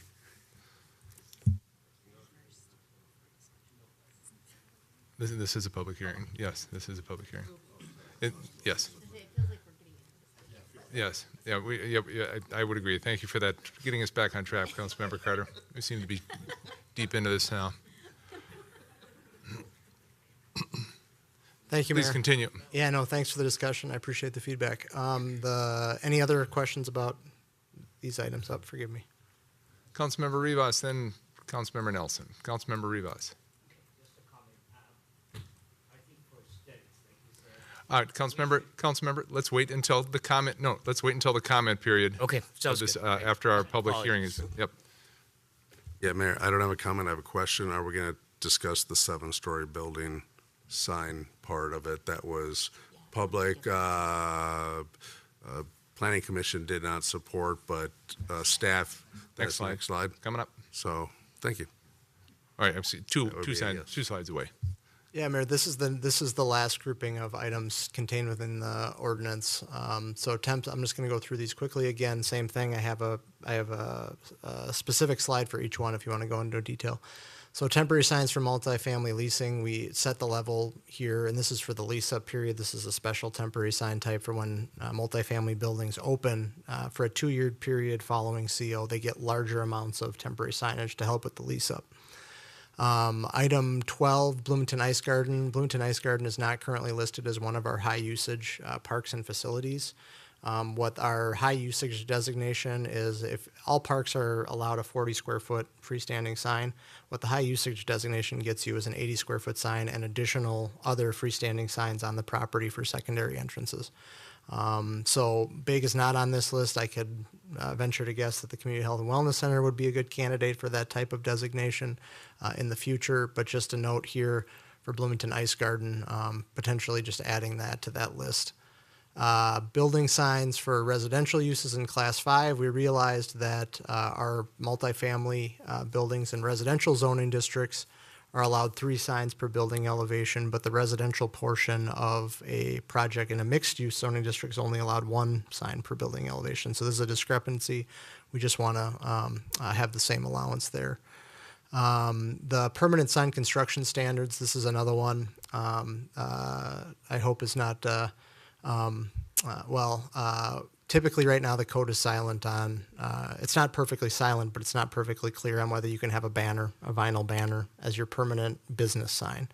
Our definitions of temporary signs and banners all show vinyl banners being a temporary sign in nature. That leads staff to apply temporary sign standards to those sign types, or at least to formulate the question, is this allowed as a permanent sign? And so we're seeking clarity by just noting that permanent signs must be durable and rigid in construction. Can be as simple as just putting it on a composite or plastic backer, so it's just not a vinyl banner. The master sign plan approval piece, the last one, is very much in line with the same types of actions that the staff worked with the Planning Commission, City Council on with related to streamlining development, master sign plans are South Loop District specific allowances to seek flexibility from the sign code. That's how the AC Hotel got a roof sign. As I mentioned, that's one example of the use of that. Other examples include larger freestanding signage at Bloomington Central Station for the grocery store. That's how that tool has been used. In effect, given the Planning Commission's work with respect to evaluating different forms of PD flexibility and the narrower scope of signs, staff would recommend that the Planning Commission be granted the authority to take action on those subject to appeal. So similar to all the other types of actions we did, we'd recommend still that an appeal opportunity be submitted for either the applicant or any member of the public to appeal this action. So again, I'll pause for any questions you might have. I'd have a question on item 12. So is Bloomington Ice Garden, is that not included in that list that you mentioned of high-use park areas, or however you defined it there? Is that not on the list because it doesn't meet the definition, or was the list simply put together and Bloomington Ice Garden wasn't put on that list? Mayor, the latter, the second one. Number 2? Okay. Yes. And actually, the size that they have today exceeds 40 square feet, but they got variances to get that sign. And so just thinking about, in perpetuity and into the future or any other secondary signs, just adding it to that list to make it clear. Got it. Thank you. Council, any questions on this grouping of 5 changes? Very good. Onward. Okay, the one item that Planning Commission did not recommend to go forward, I would note it did not proceed on a 3-3 tie vote as part of the Planning Commission study session. But currently the tall buildings above 7 stories, that's mostly applicable to hotels and office buildings in Bloomington, are permitted 1 building sign above the 2nd story of the building per building elevation. That works well for many of Bloomington's taller buildings. There are some unique buildings where the building has the appearance of having multiple elevations or frontages, but all pointing in the single elevation. The code is clear that the north elevation, of example, of that building on the bottom part of the slide is only allowed 1 building sign for that full elevation. In order to account for these kind of unique scenarios, staff presented the opportunity to either increase that to 2 or 3 signs per building elevation, not increase the overall square footage. You're still operating from the same bucket of square footage, and the Planning Commission chose not to advance that item. So just noting that for the record and kind of presenting you the full menu of what staff put forth. So Councilmember Nelson, did you have a question on this specifically? Not a comment, but a question? I had a comment. So wait. Why don't we say, okay. Any questions on this, Council? Councilmember D'Alessandro? Sorry, yeah, Talk thanks, yourself into Mr. one. Just to get some context, if I could, Mr. Johnson, in the discussion, outside of personal preferences or whatever it might have been, was there any like safety / public nuisance / like too much, too many lights? Like, was there any specific, environmental reasons that were given that pushed the Planning Commission to basically, at least some members of the commission, to say no? Yeah, Mayor Councilor D'Alessandro, I think it just had to do with the proliferation or increases of commercial speech relative. So I don't think it was a concern about the environment or environment underlined, not not the visual environment, but just trying to, in recognition of how impactful some of these very high, very large signs are, just trying to put set limits on the amount of commercial speech. Councilmember Moore. Thank you, Mayor. Has there been anyone who's reached out regarding having the ability to put more signs on large buildings? I used to work in the 8500 building at Normandale Lakes, and there's only one on there, but there's many larger companies that are there. So I'm assuming the building operator, the building owner is the one who determines who can actually put up a sign. So has there been interest from other companies to be able to have more signage? Mayor, thank you. Councilmember Mua, the situation on the bottom portion of the slide, I won't delve too far into the specific property, but this was a real-world situation where they were exploring adding additional signage, and they could not under the current sign code. They've been engaged throughout the process. They haven't leaned in to participate as much, so I don't know if it's gone away at this point. But I agree with your comment that it's a civil decision, or it's a private decision on which tenant gets elevated to the the prominence of signage on these larger buildings. Yeah. I'm sorry, Mr. Mayor. We gotta get moving on this, Council. I had one more question before you called on Mr. Muir. Just really quickly, how many of the folks who are using the sign orders as it exists today use all of the square footage that's available to them in signage? Mayor, Councilor Del Sandro, it depends on the sign type. If you're limited to say 40 square feet for a freestanding sign all the time, they use it all. But on building signs, it's not very common, especially under the old code, which had fairly egregious allowances for that. But I would say routinely in the range of 60, 70, 80% of the allowance. Okay, thanks. Common. All right, Council. I think if we've exhausted questions, let's move to. Oh, I'm sorry. We're going to talk outreach and engagement. I'm sorry, very quickly. Mayor. Just quickly, Very quickly. the point I'll make here is that the same list of people who are engaged in our previous process in February, we have been engaging with them. We have been keeping them up to date on that commitment about circling back after a year. So we did do that. Clear Channel Outdoor has resubmitted a request, and I know that they're in attendance here this evening as well. They've submitted a request to reduce the required dwell times for electronic billboards from 20 to 8 seconds for longer and graphic messages. So they submitted this request in 2024. Planning Commission, it was presented for their consideration. Planning Commission did not opt to include that in the ordinance. And with that, I have some motions and. Thank you. Yep. Thank you. Council, any final questions, or can we open the public hearing? Let's open our public hearing. Let's do that. This is item 4.1. I will now open the public hearing. 4.1, this is the sign code lookback ordinance. Is there anybody in the council chambers who wishes to speak? Good evening and welcome. Good evening, Mayor, City Council. My name is Matthew Weiland. I'm with Clear Channel Outdoor. We own and operate the only 4 billboard structures in the city. I appreciate the opportunity to speak on this look back tonight. Certainly appreciate a year ago you guys allowed us to convert our signs to digital. At that time, we requested the dwell time be changed to 8 seconds. You wanted to take a look at 20 seconds. Again, we're requesting that change. That is the industry standard that we operate in. It is the standard for the communities that are around you, such as Bloomington and the airport. And it is consistent with the electronic changeable signs that you have in your community now. So it would be consistent like you have at the home furniture sign. We've certainly proven since 2006, we put our first digital billboard in Minnetonka. We've demonstrated we can operate these safely at the 8-second dwell times. The main reasons we want to update again is allows more flexibility for our advertisers. It allows more opportunities for local businesses in your community to advertise. And finally, it allows us to further our commitment to community service in the cities we operate in.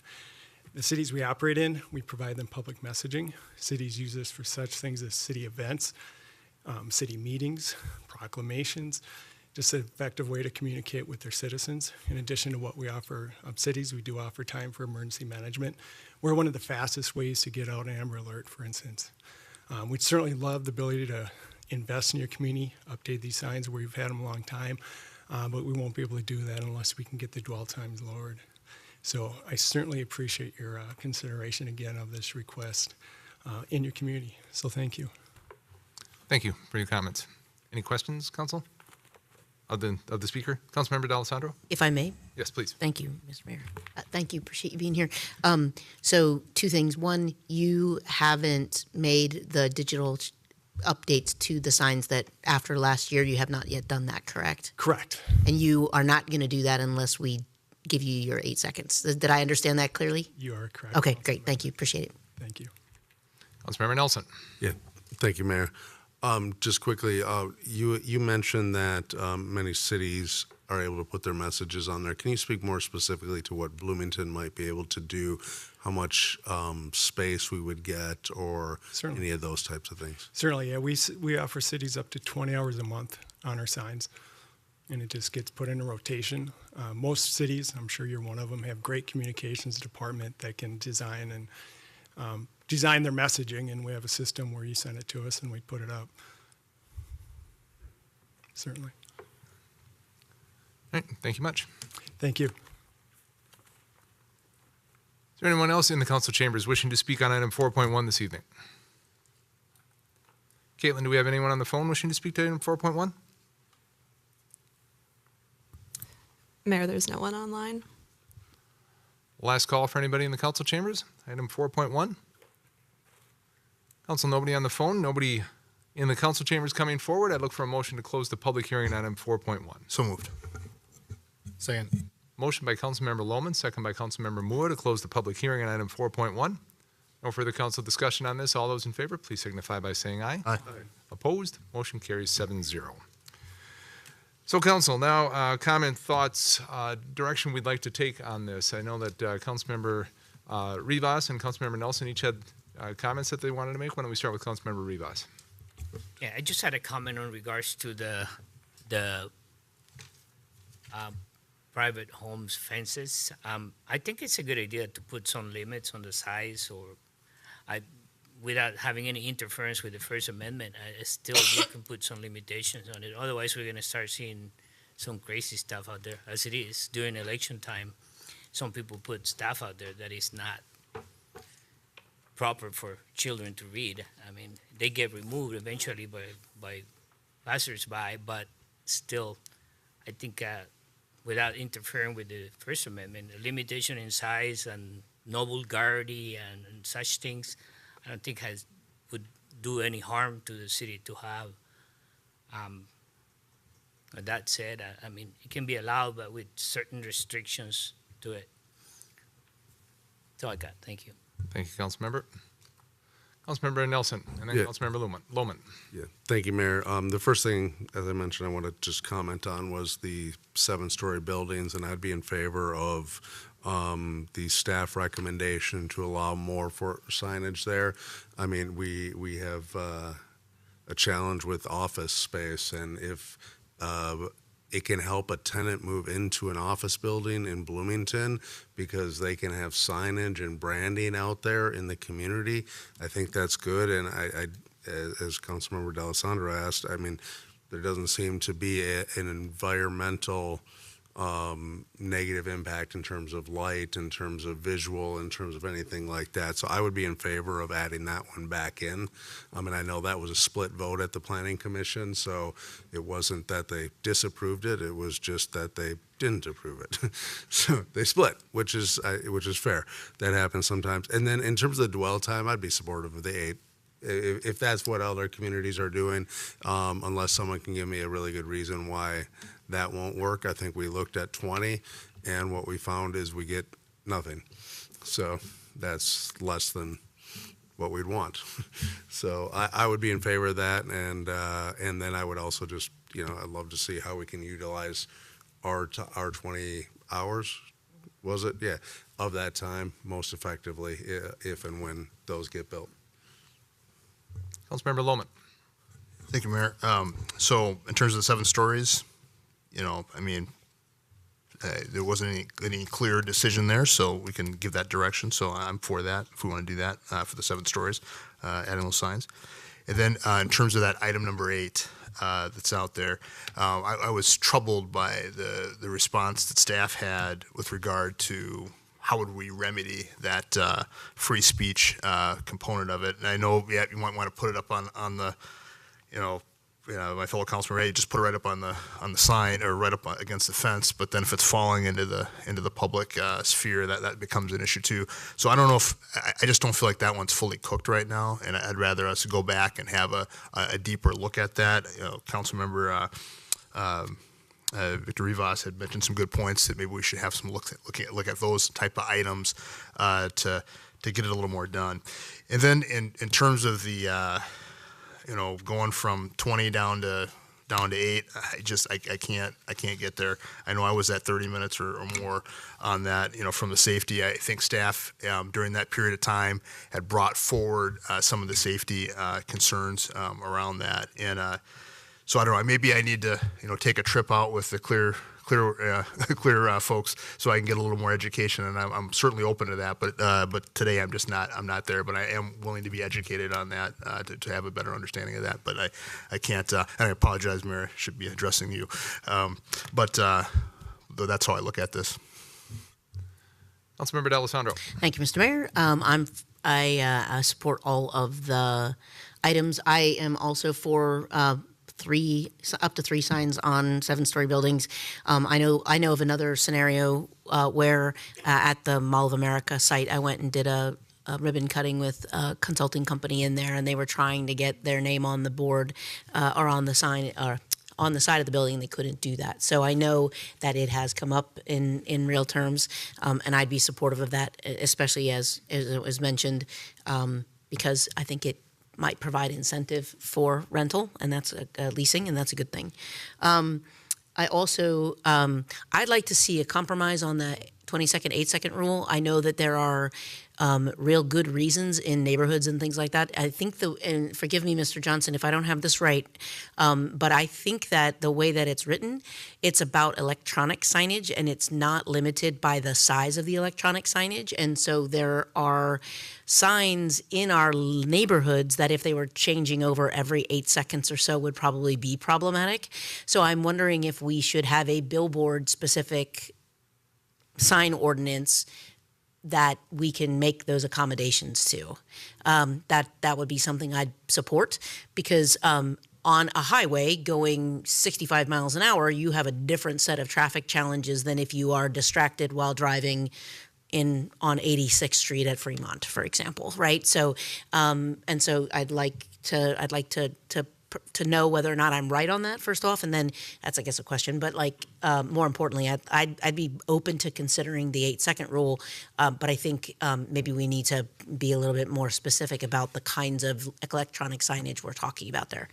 And then lastly, I'm just not going to support any kind of prohibition of residential signage right now, because I don't think it's thought through enough either. So thanks. Additional thoughts, Council?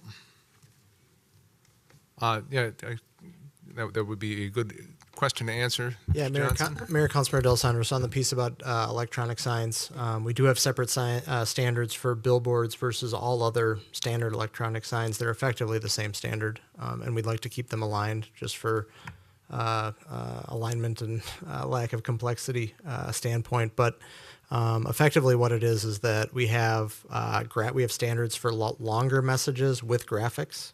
So there's more speech to consider. There's more message catching your eye. That's what's set at 20 seconds. And we have a separate standard for electronic changeable copy that's 10 words or less. So very simple messages. That's what you're seeing that can fluctuate at the 8-second dwell time.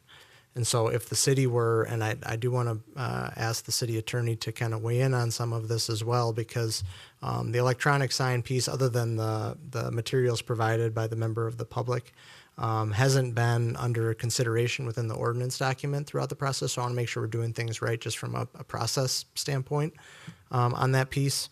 But yes, we have 2 standards. We have separate standards for billboards and other electronic signs, but they mirror one another. So it's 2 different sections of the code. And then the second piece of that is that longer messages with graphics are at a 20-second dwell time. Shorter messages are at an 8-second dwell time. So that was a way that the city attempted with the previous sign code, which was carried over to try and incentivize simpler, less distracting messages in effect. Okay, I'd still be supportive of giving billboards 8 seconds. So however we do that, whether we put that in the electronic sign or the graphic side, like if a billboard's above or if a sign's above a certain size or whatever. I understand what you're asking us to do is allow you to have very standard sign ordinances, and so no matter what combination, size, or graphics or non-graphics, you get the same results. I think we might, unless we're going to tear them down and we're going to turn them all into the same kinds of signs. I mean, it feels to me like maybe we should have something there. But anyway, that's something just to consider. Councilmember Carter. Thank you, Mayor. So on the residential sign piece, I'm not in favor. I just feel like I agree with what's been said. I think it's kind of a slippery slope. And my concern is staff time. Neighbors calling neighbors, and then staff time just getting sucked up, visiting houses repeatedly. I mean, we see it happen in other areas and for other reasons, and I just, for what it might cost us, I don't know if it's worth it. So I am in favor, I'm in supportive of the signs on the 7-story buildings. Excuse me. And at this time, I would not be supportive of changing the billboards from 20 to 8 seconds. If I recall, there was some pretty compelling safety data in terms of driver distraction and crash rates, and unless I'm totally making that up, but I feel like there was something, it was a while ago. And so unless I saw compelling information that could change my mind from a safety perspective, I'd be kind of concerned. 494 is already a disaster, and I don't know how many crashes happen a day at this point with all the construction going on and people apparently not paying attention, and I don't want to add to that. So that's where I'm at. Thank you. Thank you, Councilmember. So, Council, if what I'm hearing here, if we can just keep moving this along a bit, and I always have trouble with these multiple as we lump everything together to try and number them. But what I'm hearing from folks is that everybody's cool with items 1 through 5. 6 and 7 are fine. I wonder about number 8 and 9 and 10.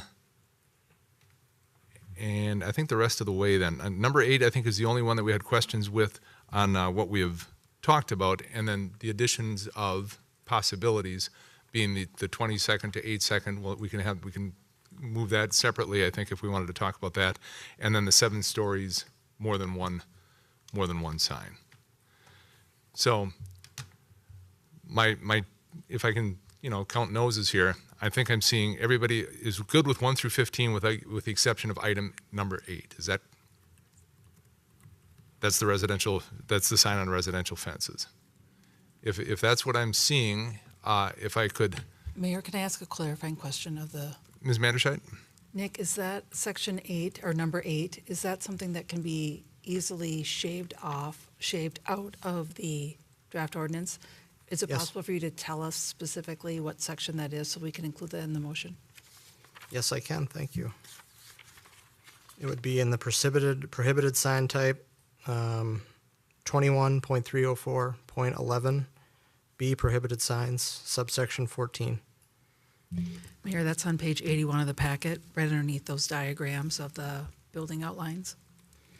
So, Nick, would it make sense that that entire edit to section 21.304.11, prohibited signs, B14, that's struck from the ordinance? Correct, City Attorney. My recommendation would be to change it to reserved. Okay. B or 14? 14. 14 to be reserved. Okay. And when you say to be reserved, we're pulling that and setting it aside. Is that? Mayor, the that what you're word saying? reserved would be there. Roof signs would be removed, and then the word reserved would be there, so that we don't mess up all the numbering. We just Understood. Okay, now I see what you're saying. You're holding. Okay, understood. So, Council, what I would look for as we have this discussion, so 1 through 15, with the exception of number 8, which is the prohibited signs, that would be the signs on fences, residential fences, to carve that out, to approve everything else, but number 8, I would look for a motion to say, let's go for staff recommendations numbers 1 through 7, and then 9 through 15, and then make item 8, which is 21.304.11, under B14, reserved. So moved. Second.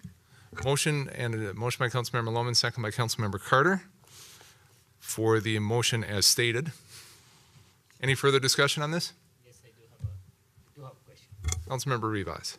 After so much thinking, I guess. I just want a little clarification on what is it exactly the reason why we don't want to allow the change to 8 seconds from 20. Councilmember, we're not to that yet. No? We're not discussing that right now. We're just discussing okay. the Sorry. 15 recommendations that came forward from the Planning Commission. We're getting to that next, though. Okay. We're getting to that next. Any questions on the 15 that were proposed and then the carving out of 8 as I described? No further council discussion on this? All those in favor of that motion, please signify by saying aye. Aye. Opposed? Motion carries 7-0. Now, we've got a couple other things that the Planning Commission either didn't address or declined. Let's start with the 7-story proposal, and I'm not sure where that might be in the code, but to allow more than one large sign, more than one sign on a building 7 stories or greater. So is that the motion, or? I'm looking for specifics from Ms. Mandershed so I know what we're talking about here. So Mayor, my understanding in conversations with staff is that we would be looking for direction to bring back language on these items. Is that accurate, Nick? Whatever the city attorney is comfortable with, yes, I will execute. But effectively what it is that in the building sign section of the code, 21.304.17, E, special building sign provisions, subsection 2, it's buildings 7 stories or greater. It sets the limitation at 1 building sign per elevation. So the proposed code change was to increase that to 2 or 3 per elevation, whatever was folks were comfortable with. But again, I want to honor the correct process according to the city attorney. So, Mayor, members, Nick, are you saying this is on page 84, maximum number of building elevations with signage, changing that number?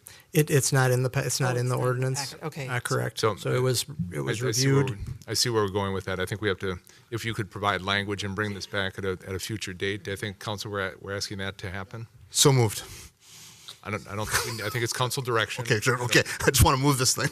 The only clarification I would seek, Mayor, is if it's 2 or 3 signs per elevation. Both were discussed. Mr. Mayor, can we put up to 3 and just leave it that way so that some people can choose 2 if they want to, but if they grow, they can be 3? Yes, I think that would be safe. Okay. Up to 3. And then similarly, I think for consideration, and I think we might be a little bit split in terms of the delay times on the video boards, but I think we need more clarification on that in terms of, and we've been talking about this, but I think some of the questions that Councilmember D'Alessandro brought up and the questions that Councilmember Lohman brought up, I would like to see I know we based this decision on a traffic study at some point, a safety study. I'd like to review that once again, how old that study is, if there are newer studies that we can consider, if there's more updated information that we could possibly use in our debate on this. Does that all make sense, Mr. Johnson or Ms. Manderscheid? Did that make sense in terms of staff direction? Mayor, I think that Nick and I were both resolving other things. What did you just say?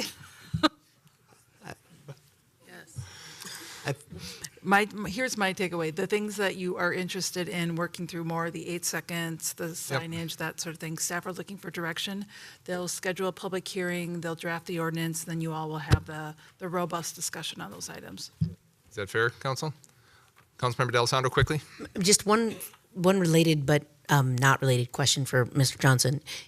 When you all went back and got the feedback from the people that were involved in the year, like one of the specific folks we had come to us was the music folks, the Schmidt Music. I've seen that their sign is updated now, but they did not get the digital sign that they wanted. And I am wondering if they gave you any information about how our signage has hurt them, like our ordinance has hurt them, maybe, or anything like that. Like, I wondered if we were biased by asking, "Hey, how's it going?" to all the people that were happy with our sign decisions, but we didn't go back and ask the people who are unhappy with the sign decision. So, as part of this, as we bring that back, if we could just maybe tap into some of those folks, I think that would be interesting to have an opinion on that from them, because I'd still like to support them if we could. Thanks. Yeah, Mayor, I didn't get any messages of. I think that the new code actually resolves some potential variances that they would have had to seek to install that sign, but I could be wrong about that. Okay. You have the direction? Everybody, you're go back and watch the tape. I'm sure we'll figure it out. We're good. I feel good. All right. Mayor, you still have summary publication. Oh, gosh. Thank you, Melissa. Thank you. So we do have, we have passed item 4.1 as amended. I'm looking for a motion for summary publication for item 4.1. Councilmember Lohman. All right. I'm just trying to figure out where it is. Here it is. Okay. Mayor, I'll move a resolution authorizing summary publication of the ordinance, amending multiple provisions in the sign code, thereby amending chapters 21 and Appendix A of the City Code. Second. Motion by Councilmember Lohman, second by Councilmember Carter for summary publication on item 4.1. No further council discussion on this. All those in favor, please signify by saying aye. Aye. Opposed, motion carries 7-0 for summary publication. Thank you, Mr. Johnson. Thank you much. We will move on to item 4.2 in our agenda. And council, looking at the clock on the wall, it's now 8:22. So let's make sure that we get through this in an expeditious manner, but make sure that everybody's questions are answered to the fullest that we can. Item 4.2 is another public hearing regarding our co-living standards. Emily Hesbeck is online, and she's going to be leading us through this one. Good evening. Really quick. Okay, can you all see my screen? Yes, we can. Excellent. Okay, so I'm here to kind of finish up the co-living ordinance.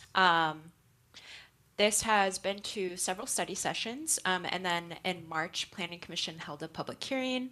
No one testified at that public hearing, but the ordinance did pass 7-0. At the beginning of April, the HRA board also reviewed the ordinance and offered a letter of support, which should be attached to your packet. And then tonight is the final public hearing to pass the ordinance. So the why, you all have seen this a few times, so I'm just going to quickly go through this.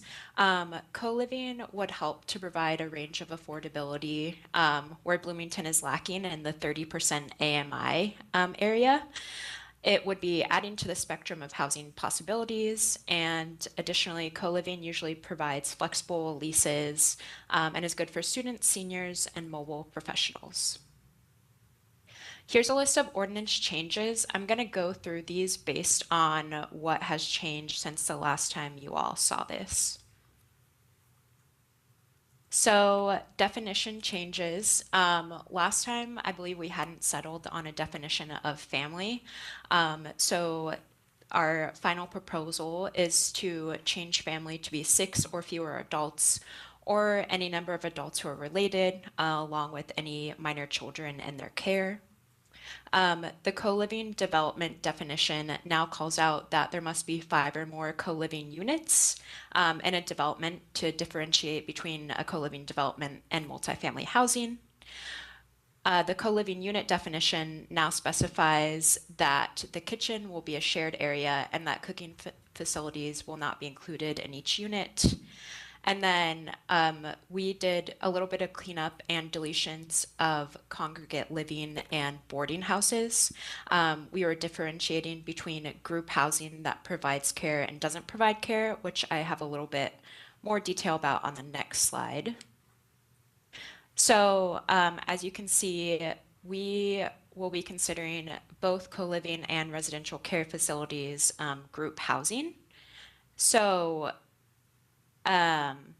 co-living would be group independent living without care services, and residential care facilities are group living with some type of care provided. So we wanted to work to streamline kind of the residential care facility definition to prevent confusion and also to get rid of some uses in the code that are no longer relevant, such as boarding houses. So this was kind of just a little bit of cleanup on our part to make the code easier to use. Uh-oh. There we go. Okay. Use standards. Not much has changed with the use standards from the last time you saw them, other than adding the requirement that a kitchen must be on the same floor as a co-living unit. Staff is suggesting this for better accessibility and to control the number of people that will be using the kitchen. This thread came up throughout different study sessions of making sure that there's enough common space for people to use and there's not too many people kind of jammed in a kitchen or common space. While bathroom requirements are regulated by building code, kitchens are not, so staff thought this would be an appropriate way to ensure high quality living. Parking did not change from the last time you saw this, so we are proposing 0.5 vehicle parking spaces per co-living unit and one bicycle parking space per 4 co-living units, 90%, which would be for long-term use. And then staff just wanted to point out on the car parking piece that compared to other cities in the country, this is still kind of a higher requirement than some other cities had.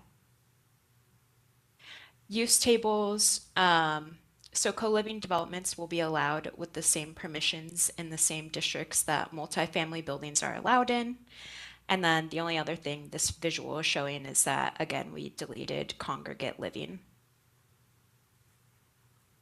Rental housing section, not much new content other than we are updating the definitions to match the zoning code now.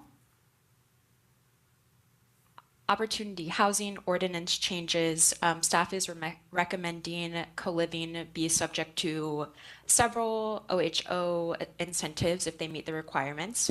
Parking reduction incentive is recommended not to be eligible just because of the decreased parking requirements already for co-living. And then deletions, I have touched on these. We deleted boarding house as a use and definition, and then also congregate living facility definition, use, and standards. So lastly, how does this ordinance remove barriers to housing? It allows more roommate and co-living situations in single and two-family housing by increasing the number of non-related people who can live together from 4 to 6. It also increases inclusivity for multi-generational families. This ordinance is creating a use with standards responsive to unique characteristics of the co-living housing type. The ordinance would add OHO incentives for co-living, and like I mentioned earlier, it creates more housing possibilities, especially within the 30% AMI range. With that, I am available for questions, and so is Bernadette, the building official, and Lynn, the environmental health manager. They should both be online. Thank you. Council, questions? Councilmember Rivas, a question. Yeah, I just have a question on regards to the 30% EMI. It's called EMI, right?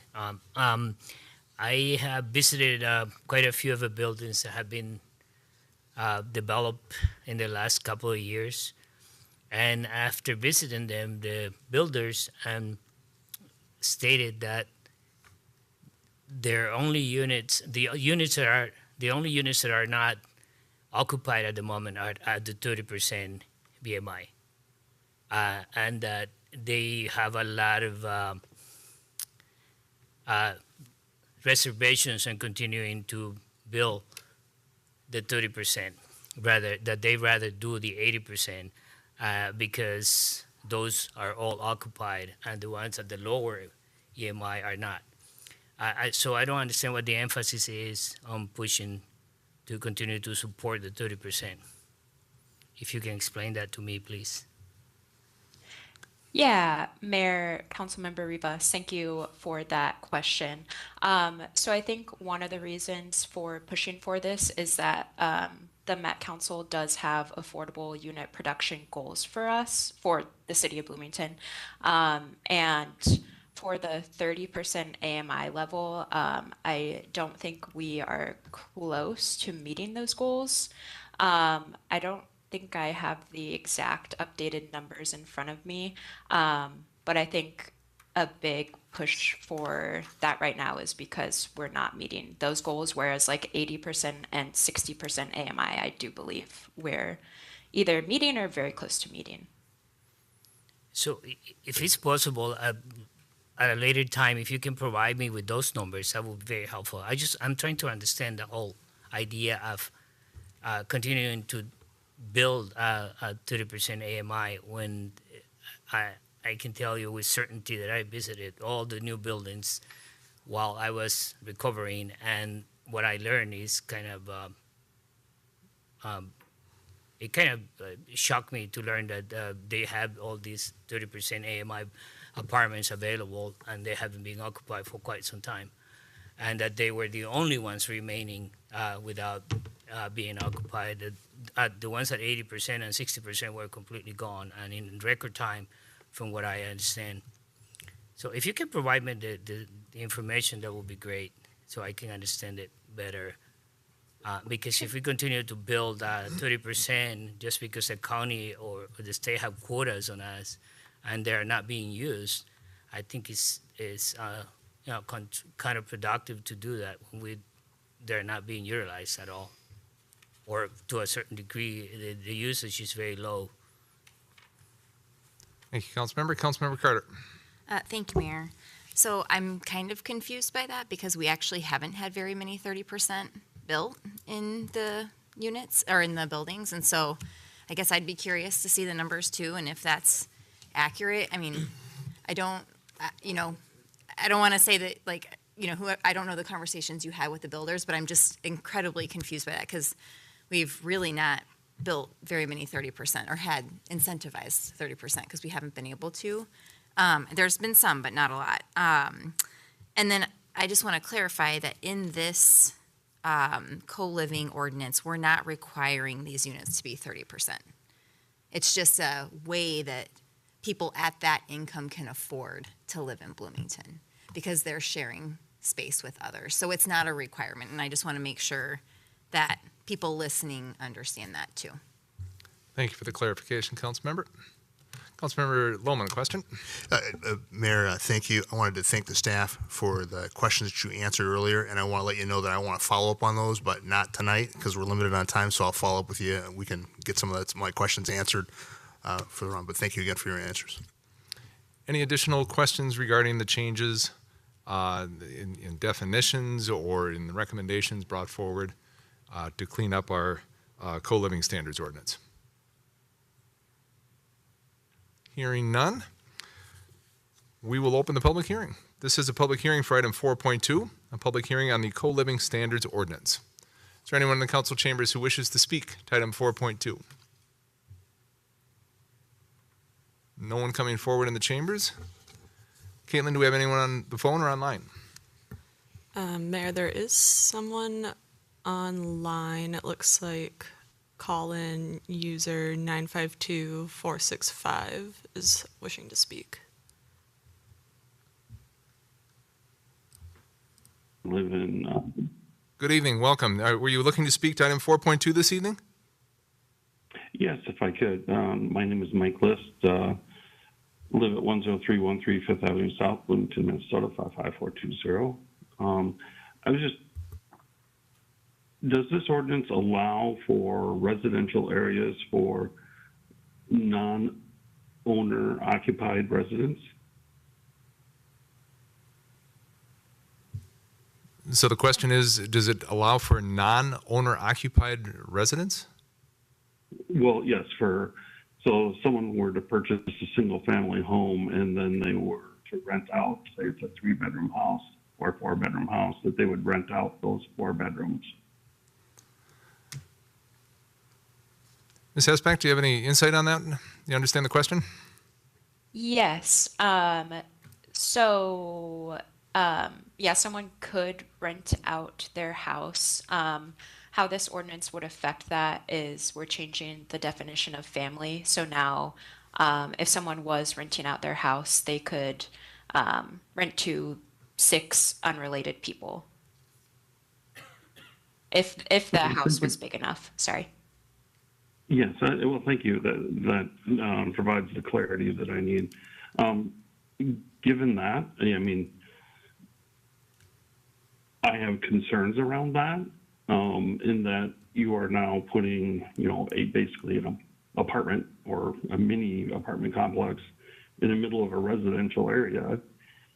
And, there's no clear recourse on how to manage that. How is that being controlled? When I looked at granted it was 2 or 3 weeks ago when I looked at the documentation, there's just a single line that says, well, that it will be licensed, but it's not clear what that means. So it's just not clear to me how there's going to be controls or, how to contact that.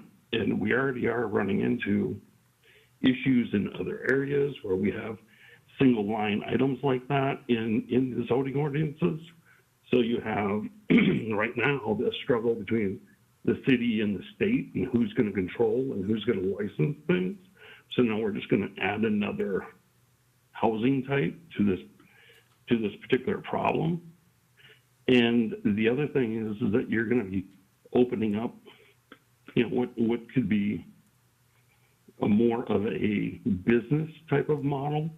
And, with the other licensing issues that I'm running into, we're running into now lobbies, that now that there's enough money in the system, now they are able to lobby the state. They took away licensing from the city. They moved all of that now to the state, which has then made it more difficult for residents to be able to work with, trying to get resolutions on things. And so now this is just going to be another opportunity where this is going to happen. And I've got serious concerns about that. In addition, now when you take the owner occupied out of it, you're now going to be single family people trying to get in single family homes, which is already scarce, are now going to be competing against small businesses or toward moneyed interests, which is then going to cause housing prices even go up even more, because once they do the dollar cost averaging, they're going to be able to pay more for a single family home than say your typical family trying to get into a single family home. So it's going to drive up housing prices, and then you're going to start dealing with the NGOs. You're going to be starting to deal with nonprofits. You're going to start dealing with the state and county and other organizations and tax dollars now trying to acquire properties and then rent out those properties. I mean, it's just the cycle that I've seen over time. So I have concerns in that particular area. In addition to that, people have been cheating about renting out houses anyway. I mean, in my particular situation, I've had to deal with, I've been in court, I've had to use PTO twice now to go to court about rental situations taking place next door. Issues are raised. I'm now having to go to court because I'm a witness because I opened up my door at 11, 12 o'clock at night. So these things are all going on right now in the community, and this is just going to make it more prevalent. So, Mr. List, you're at your 5 minutes, and I'm going to have to cut you off. But I appreciate you calling in this evening and sticking with us and providing your comments tonight. Thank you. Is there anyone in the council chambers who wishes to speak on item 4.2 this evening? Hello, Mayor, City Council. Is this on? Yes, you did. Hi. Robert Coleman.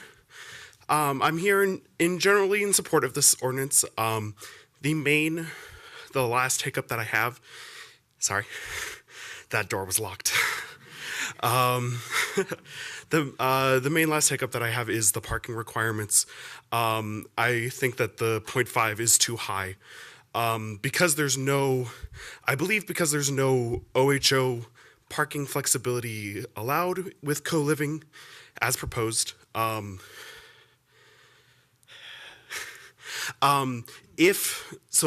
remember watching the Planning Commission meeting, and when, in regards to their comments about the parking minimums, they were like, yeah, let's let the market decide. We'll let the market decide. And then they supported 0.5, and it doesn't make a lot of sense to me. Because if the market decides, hey, 0.5 is too much, sometimes they'll look at it and they're like, oh, we're just not going to do it in Bloomington. And sometimes if they want lower, I believe they'll have to get a variance because there's no flexibility. I mean, correct me if I'm wrong, but I believe that it would have to go through a variance. And I think that it's too high. The whole point is that you want to make it affordable. You want to make it a lower barrier of entry for people who really just need housing. I don't own a car, and not having to own a car, being able to walk to work, being able to take the bus, being able to take advantage of Normandale's free bus pass has been huge on my finances. Like, because of not having to own a car, I've been able to save over a year's worth of my income over the last 2 years. And it is the biggest contributor to that is not being able to not needing to own a car. And because all of these are going to be in places that are likely they're going to be in places that are well served by transit, you want to be encouraging that. You don't necessarily want to be encouraging, hey, let's have as many cars in these places as possible, because the point is to make it less expensive. So I hope that you will support honestly, the 0.5 doesn't look like that much when you compare it to 1.6 for a studio. I think that's way too high anyway, right? Because that's the requirement. It's not necessarily that those parking spots are going to be used. I mean, I live in an apartment building that was built in the 80s, and the parking lot is empty so much of the time. And even the underground parking, I walk in there, on my way through the door, and it is like, wow, there's like 10 cars in this half of the parking garage.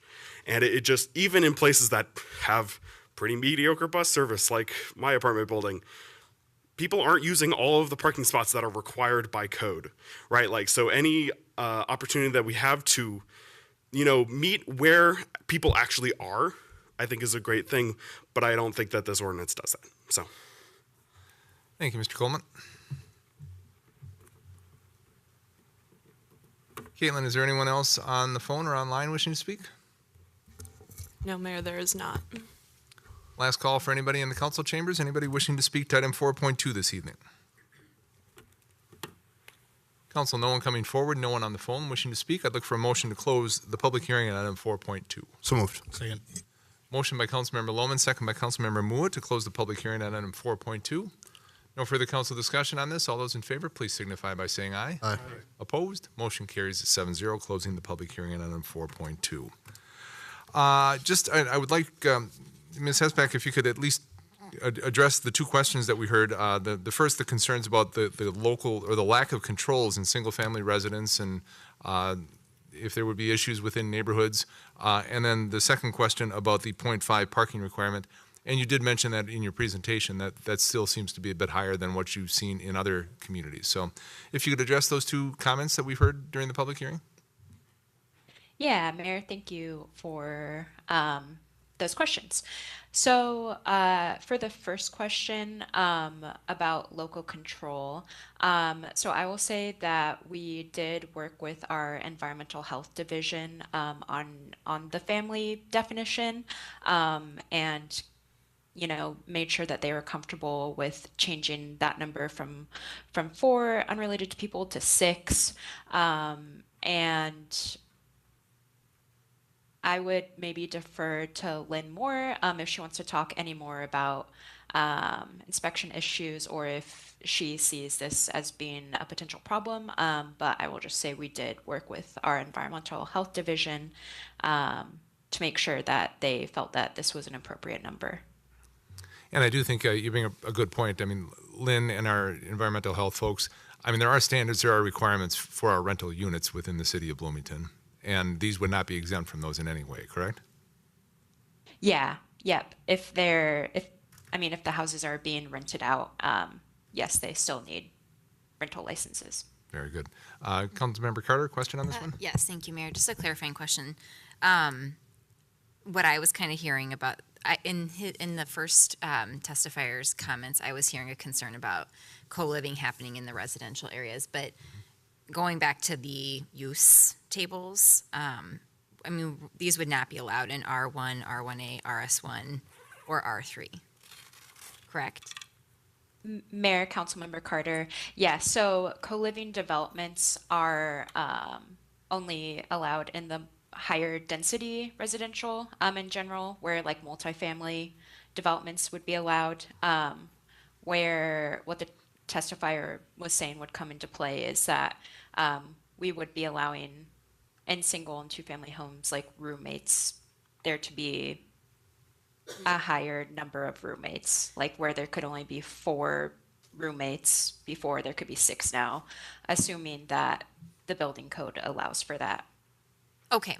Thank you for clarifying that. And for all we know, that's already happening, right? How do we? So anyway, I'm not going to go down that rabbit hole, but thank you for clarifying. I guess I just wanted to make the point that new developments would not be built in residential areas either, for the specific purpose of co-living, if that makes sense. So thank you. Councilmember Nelson? Yeah, thank you, Mayor. Just to add a point of clarification to Councilmember Carter's observation about the zoning table and that this would not be allowed in single-family residential. What can happen now is you can own a home and you can have a roommate. What cannot happen under this is that you could buy a house and rent out all of the rooms as an investor as a co-living situation in a single-family neighborhood. You could not do that, to my understanding, based on this. You could not have a business that rented out all of the rooms. You could own a house and let your friends live there, and maybe they pay a little bit of rent. Am I understanding that correctly? Mayor, Councilmember Nelson, the whole house could be rented out. It would have to be, long-term rentals, but you could own a house and if it was large enough, rent it to 6 different people. And without it being owner occupied, is that correct? Yes. In single family, you can do that now today? You can do it for 4. No, you can do that with 4 people. Okay. Sorry, Mayor, Councilmember Nelson. Thank you. Additional questions on that one? Councilmember Rivas? Yeah, I'm just curious. This is only allowed on single-family homes, right? Or is it allowed in apartment buildings as well? And then the only reason I'm asking this question, if I may add this, I learned recently, I'm gonna kind of reserve how I learned about this, but there was some people renting an apartment and they sublease it to other people, and then this subleases had some trouble with the property manager, and they actually changed the lock on the apartment, and it created a problem that I was discussing it just yesterday with a social worker. Because the person that was living there and got kicked out by the property owner was a person that needed the housing. And what I'm afraid of is that there are people out there that will be taking advantage of this by subleasing properties that they're renting and put the people that are actually in need in a situation that could be detrimental to them. And I'm just basing this opinion on what I learned recently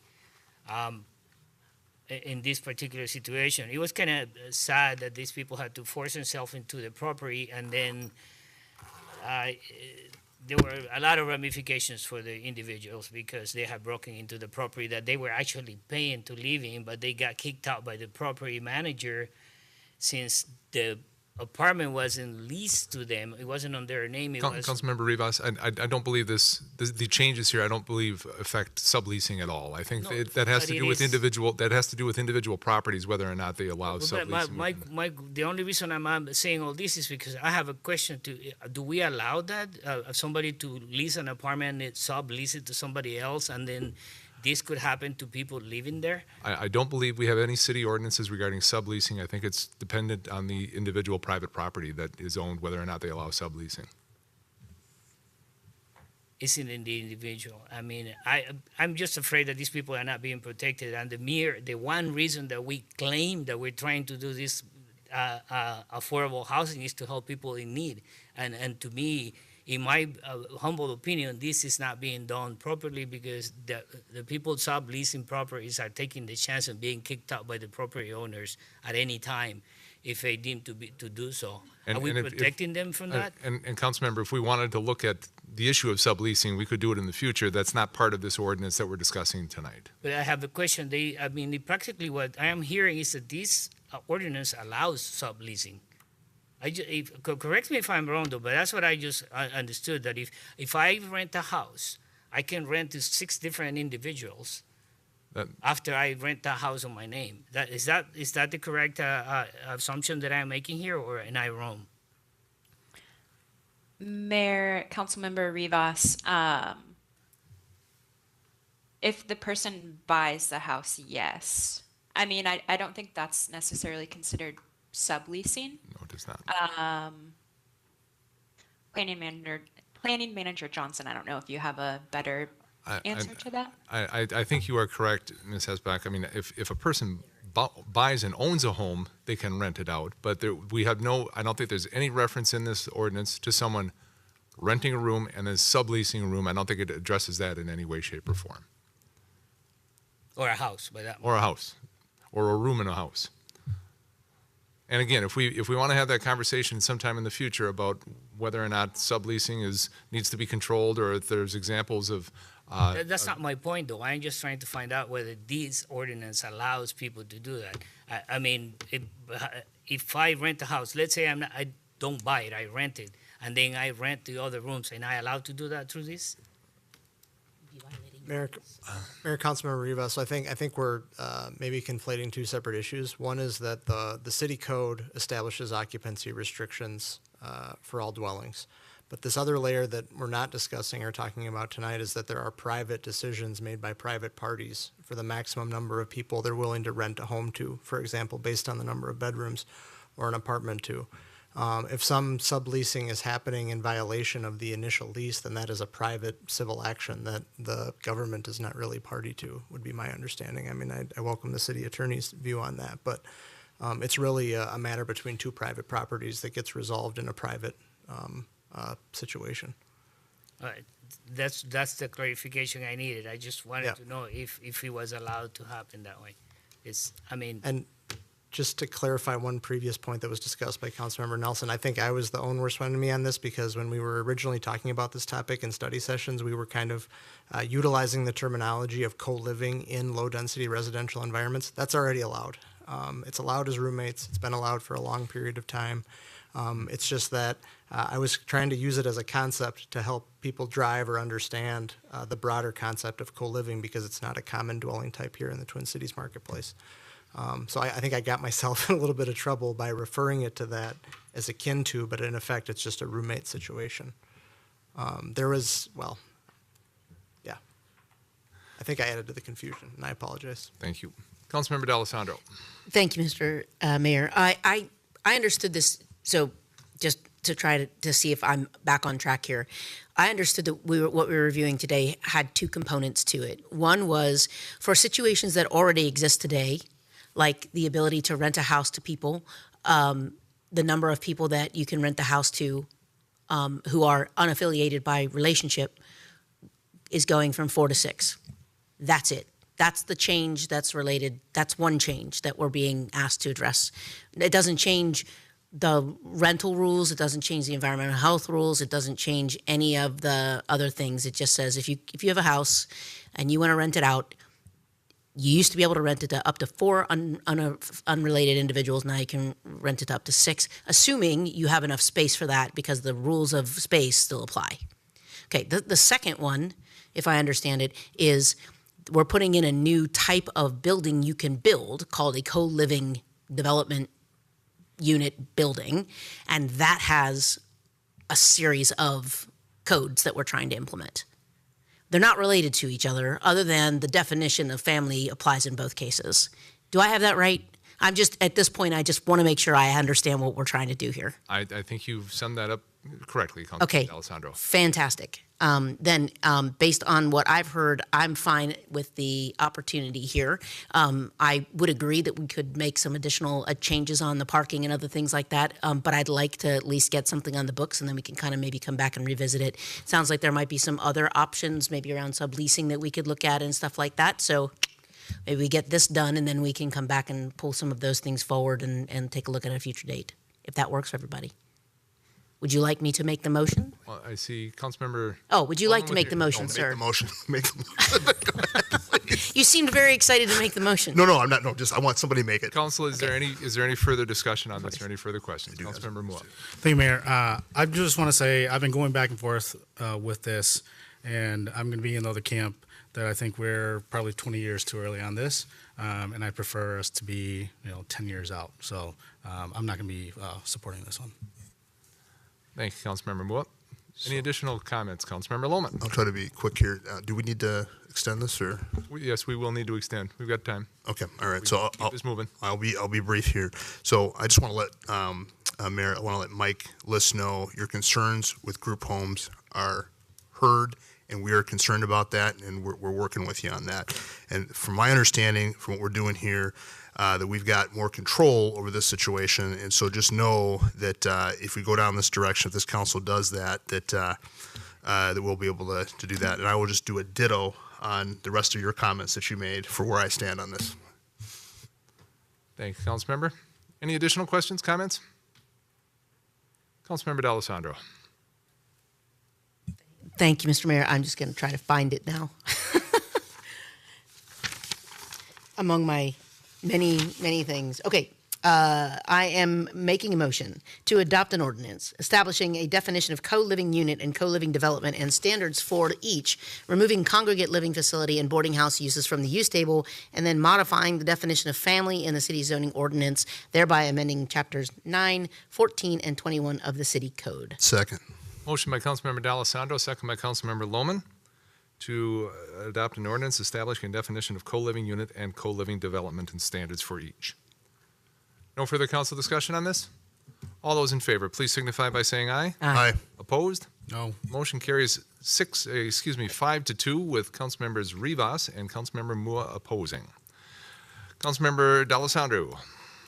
I am moving that we adopt a resolution directing summary publication of the ordinance establishing definition of co-living unit and co-living development and standards for each, removing congregate living facility and boarding house uses from the use table, and modifying the definition of family in the city's zoning ordinance, thereby amending chapters 9, 14, and 21 of the city code. Second. Motion by Councilmember D'Alessandro, second by Councilmember Carter for summary publication of item 4.2.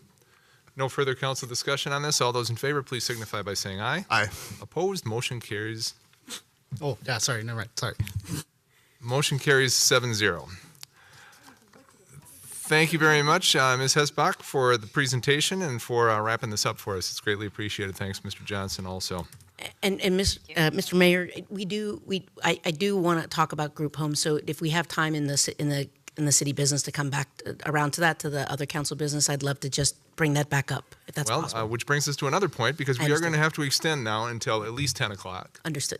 So I'm going to make a motion right now that we extend our hours from 9 o'clock to 10 o'clock to try and complete the agenda items that we have before us tonight. Second.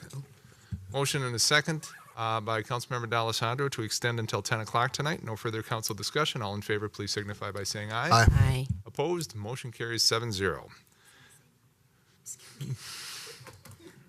Moving on to item 5, our organizational business. Item 5.1, this is to accept a donation and approve an updated MOU with Bloomington Remembers Veterans and an update on the 9 Mile Creek Corridor Renewal Project. Who's going to kick us off? Mayor, I think it might be me. Ms. Manderscheid. I think we had a conversation about this. So we have been on having these conversations over the years, and we have moved through a couple different locations.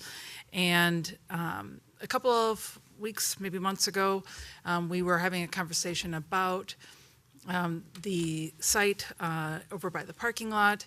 And I felt like it was maybe hours or days later, in a conversation amongst staff, somebody suggested moving it over to Harrison Park. And we started having a lot of internal conversations with staff about whether that would be possible. It seemed like it was going to be possible. It seemed like it would resolve a lot of the financial challenges of the other sites, very close by, a beautiful setting, and might be able to make the thing go, because that's what we know we all want it to happen. And so we reached out to the Bloomington Remembers Veterans folks, and they had a lot of internal conversations, and we created a lot of momentum and energy around moving it to a new site, and pulling together what I would call sort of the final round in the third corner of the circle here, and getting very close to the finish line. So what you have before you tonight is an MOU. Yeah, I know, made me mess up that metaphor. I was envisioning a track, and we're kind of coming around the third. And so everyone knows what I mean. We're getting close. And so tonight we have the MOU before you all, and in that MOU is a couple of small edits to adjust the milestones that are in the document, but then also to amend it to reflect the final site over at Harrison Park. Staff have been working diligently with BRV and with the landscape architects, and working on ways to integrate it into the 9 Mile Creek project. As you all know, this is one of the Bloomington Forward projects, and it's just a great addition to the project. A lot of the work was already underway as a part of the 9 Mile Creek redevelopment or modern. What's the word? I can't remember the turn of phrase. The update. Restoration, thank you. And so it's just a lot of natural synergies that create a lot of efficiencies and frankly, a beautiful setting for the memorial, as well as achieving a lot of the accessibility and related goals. So I think it's a win-win-win-win-win. And I know we've got some folks from BRV tonight here as well that would certainly probably welcome the opportunity if it's so available. To address you all. And then I'm pretty sure that they have something that they'd like to give the city as well, and I'll let them say what that is. And then after we do all that, then the staff are wanting to give a 9 Mile Creek Corridor Renewal Project update as well. Very good. Thank you for that summary, Ms. Manderscheid. Appreciate it. Welcome to the podium, Kate Blessing and Melissa Wirtz-Prasad, to talk about the Bloomington Remembers Veterans Memorial. Good evening. Welcome. Super. Thank you very much, Mayor, City Council. Thank you, City Attorney, for laying out a lot of that timeline. And as you mentioned, in the MOU, it has a nice description of all of those things. Just wanted to reiterate all of those things, really. We are really excited about the new possibility of Harrison Park, and are truly excited to have that as an opportunity. When we were exploring the most recent site, when we came and talked with you and looking at the parking lot area, while it had great visibility, it really lacked some of that tranquil, peaceful space, and was going to need a lot of resources to create that through barrier walls and landscaping and so forth. So we were realizing that just wasn't going to be possible when the opportunity for Harrison Park came forward. That was really a win-win for all of us. So we are really excited about that. We have a timeline of things we've done. We've come to you before and given you the timeline. You've lived the timeline with us, so I maybe won't hit all the points with you again. But I think a couple of key things. We're really proud of the $350,000 Minnesota deed grant that we secured with the help of our representatives here in Bloomington, and also just really excited to be a part of the 9 Mile Corridor project. fact, I had made a little list of the things that I think it offers, and I'll just hit those for you really quickly. It is got great visibility to Old Shakopee Road. It's a central location in the city, easy accessibility, open space for our community gathering for future events. There's a lot of daily foot traffic happening as a premier spot to enter into the 9 Mile Park corridor, and it's peaceful and it's tranquil, and that's really some of the things that we were most excited to see that it be. So thank you for the opportunity, and thank you to the city and staff who have been working with us closely to really explore that. So we also wanted to give an update on our project revenue. So as I mentioned before, we have secured the Minnesota Deed Grant. We are giving that first $100,000 from our coffers, our fundraising efforts this evening.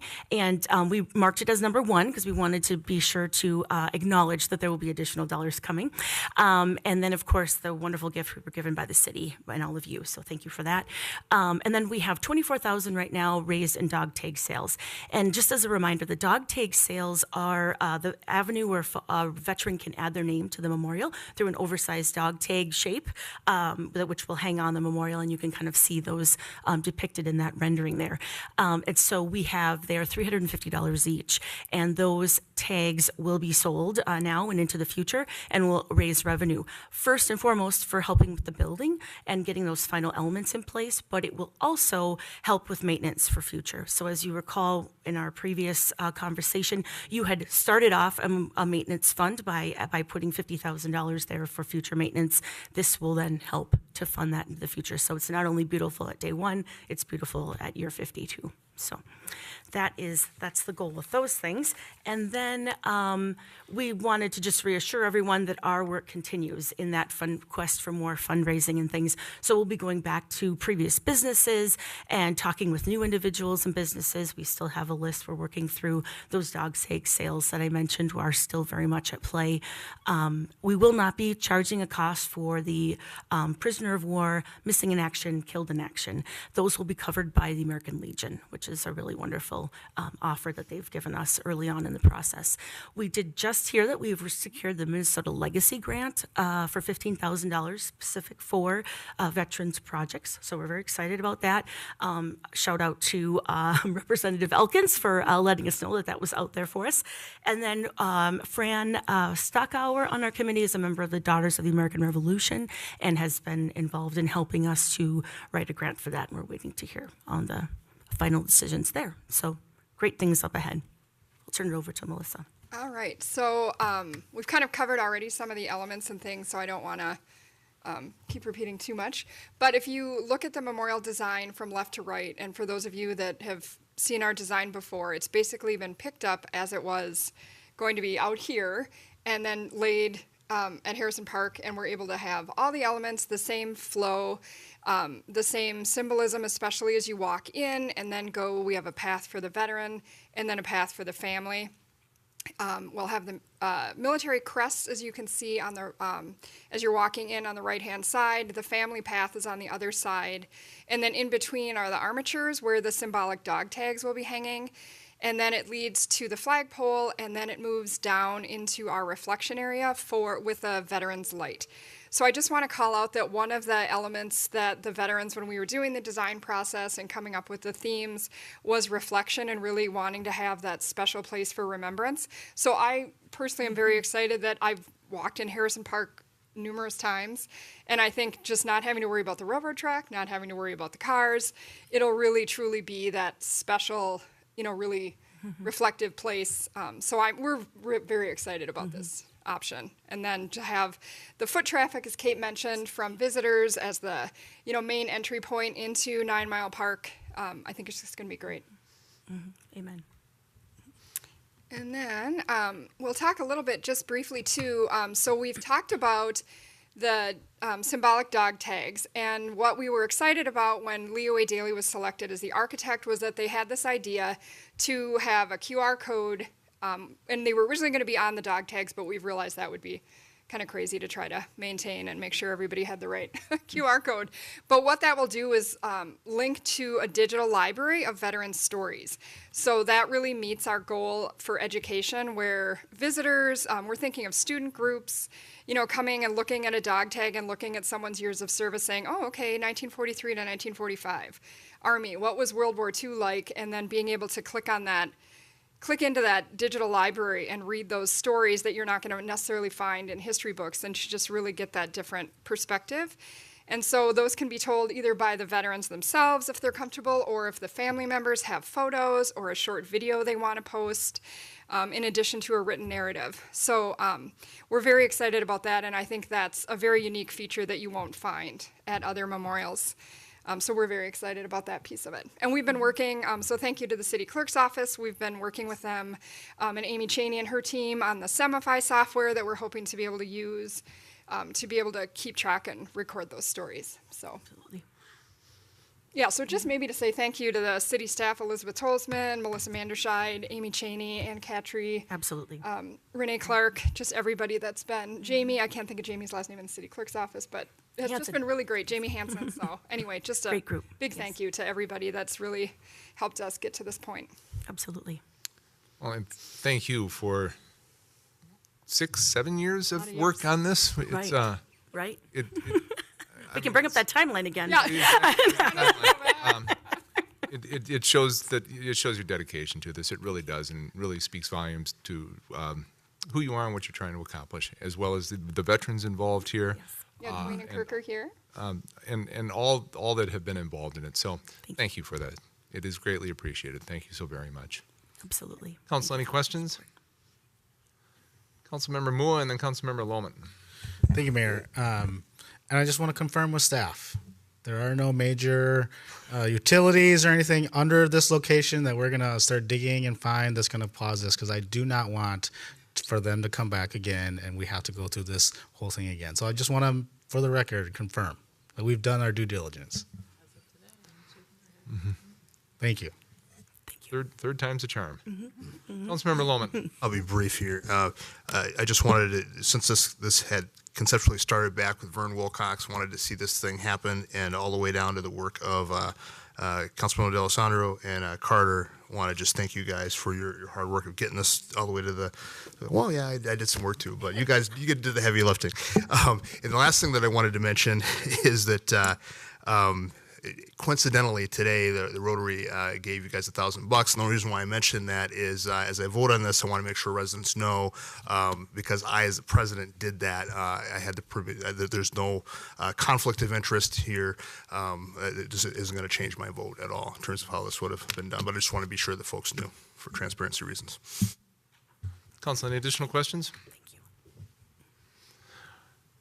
Well, you mentioned the $100,000 coming from Bloomington Remembers Veterans. We want to thank you for that so very much. We want to thank you guys for that. And I think to commemorate the thing, I think we need a picture. What do you guys think? Okay. Okay. Yeah. Yeah, we didn't bring a big check. No big checks. Sorry. Dwayne, you come up. Kirk. You guys come on up here. Come on up. Council, get together. I'm going to be in the background here.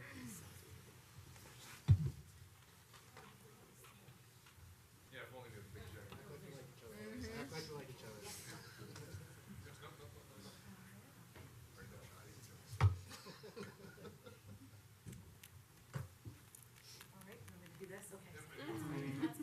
Okay, I think, yeah, I can see everyone. Okay, yay.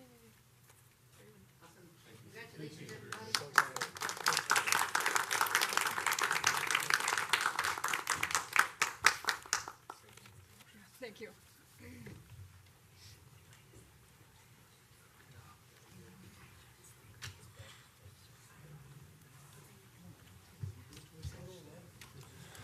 After 9 o'clock and we're still looking good.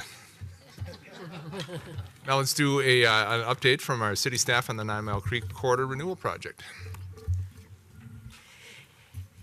Oh, I'm sorry. I'm sorry. Do you want to do that after, or we?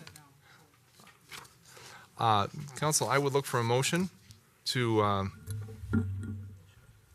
where is it now? To accept the donation from the Bloomington Remembers Veterans Group as listed and to approve the second amended and restated memorandum of understanding with Bloomington Remembers Veterans. So moved. Motion from Councilmember Carter, second from Councilmember D'Alessandro to accept the donation from Bloomington Remembers Veterans and to send a big thank you to all of our friends in the Bloomington Remembers Veterans organizations. No further council discussion on this. All those in favor, please signify by saying aye. Aye. Opposed? Motion carries 7-0. Now we can go on to our staff presentation. Thank you so very much for your patience tonight. Renee Clark, good evening. Welcome. Good evening, Mayor Bussey, members of council. I am here tonight with Jen Desrud from SEH, our project manager, and Bob Simons from engineering, our Bloomington project manager, and some staff in the audience, Brian Greedle from Water Resources, Dave Hansen from Natural Resources and Park Maintenance, and then our director, Ann Catry.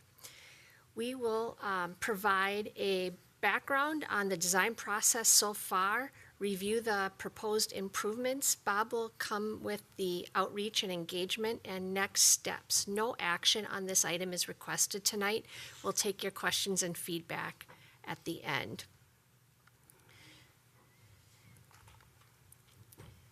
We are here to present the schematic design process. We started with pre-design, taking a look at technical details, hearing from the community, priorities and opportunities. We're having our first look at the design details. After that review with the community, that concluded last December, where we heard themes that support environmental restoration, opposing bike trails, improved accessibility, improving infrastructure, wayfinding, and educational signage. At that last check-in, we concluded that bikes for trails is not feasible as part of this project, and that is the direction we moved with the proposed improvements. We've categorized those improvements in 3 buckets on the screen: natural resources, trails, bridges, and Moyer Park. We'll cover the improvements in detail according to the map on the right in the 4 sections of the park, and I will start with Moyer Park, which is one of the 2 accessible routes proposed to the lower trails along the creek. We'll be reducing mowed turf, increasing natives. There'll be a walking loop, adjusting the disc golf course, reducing the number of holes to improve safety. An open air shelter will replace the existing shelter and building.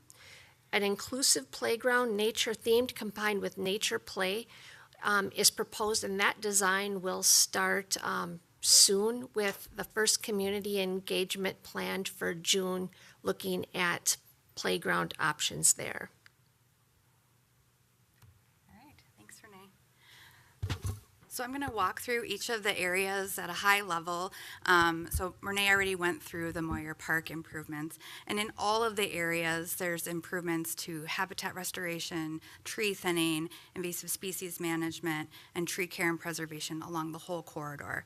In this section 1, the areas in purple are repaved trails. This is north of 106th Street, and we had heard from the community that paved north of 106th Street was preferred, and unpaved south of 106th Street was the preferred path surface for that area.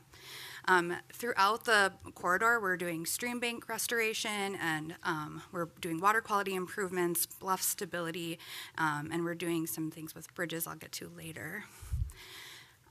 In this area, this is kind of the north part of Area 2. We're looking at a couple of different options still when it comes to this area just south of Harrison Park. The creek used to have more of a meander, you can see in the picture on the right side, and it's straightened out over time. We believe it's probably due to extensive storm events that have just kind of pushed it through in a straight way. So this area would be a great opportunity to either have the creek re-meander or to move the trail to get out of the way of the creek. So we're looking at all of those options right now and studying them, modeling them, and getting more information to make the right decision for the creek. So it's trail realignment opportunities and some potential creek realignment opportunities that we're looking at in this area. In Area 2B, which is kind of south of there, there's an existing low-head dam, and we're proposing for that to remain. It was installed in the 1990s. It's functioning just fine. It's in good condition with likely no maintenance in the near term, or even we just don't see any need to remove or replace it. And to remove it would be a cost that, when it's working and functioning, did not make sense to the team. So we are proposing to keep that dam in place. For Bridge 5, which is further downstream, there has been, that is one of the bridges that's below the flood elevation. And last summer, we saw sediment and debris building up on that bridge. So this is an opportunity to raise up that bridge so that we can eliminate those, or not reduce in the future. In Area 3, this is south of 106th Street. We are looking at keeping the stairs that are from the parking lot down to the now continuing to be an unpaved surface. And then Bridge 8 is one that is in the picture there.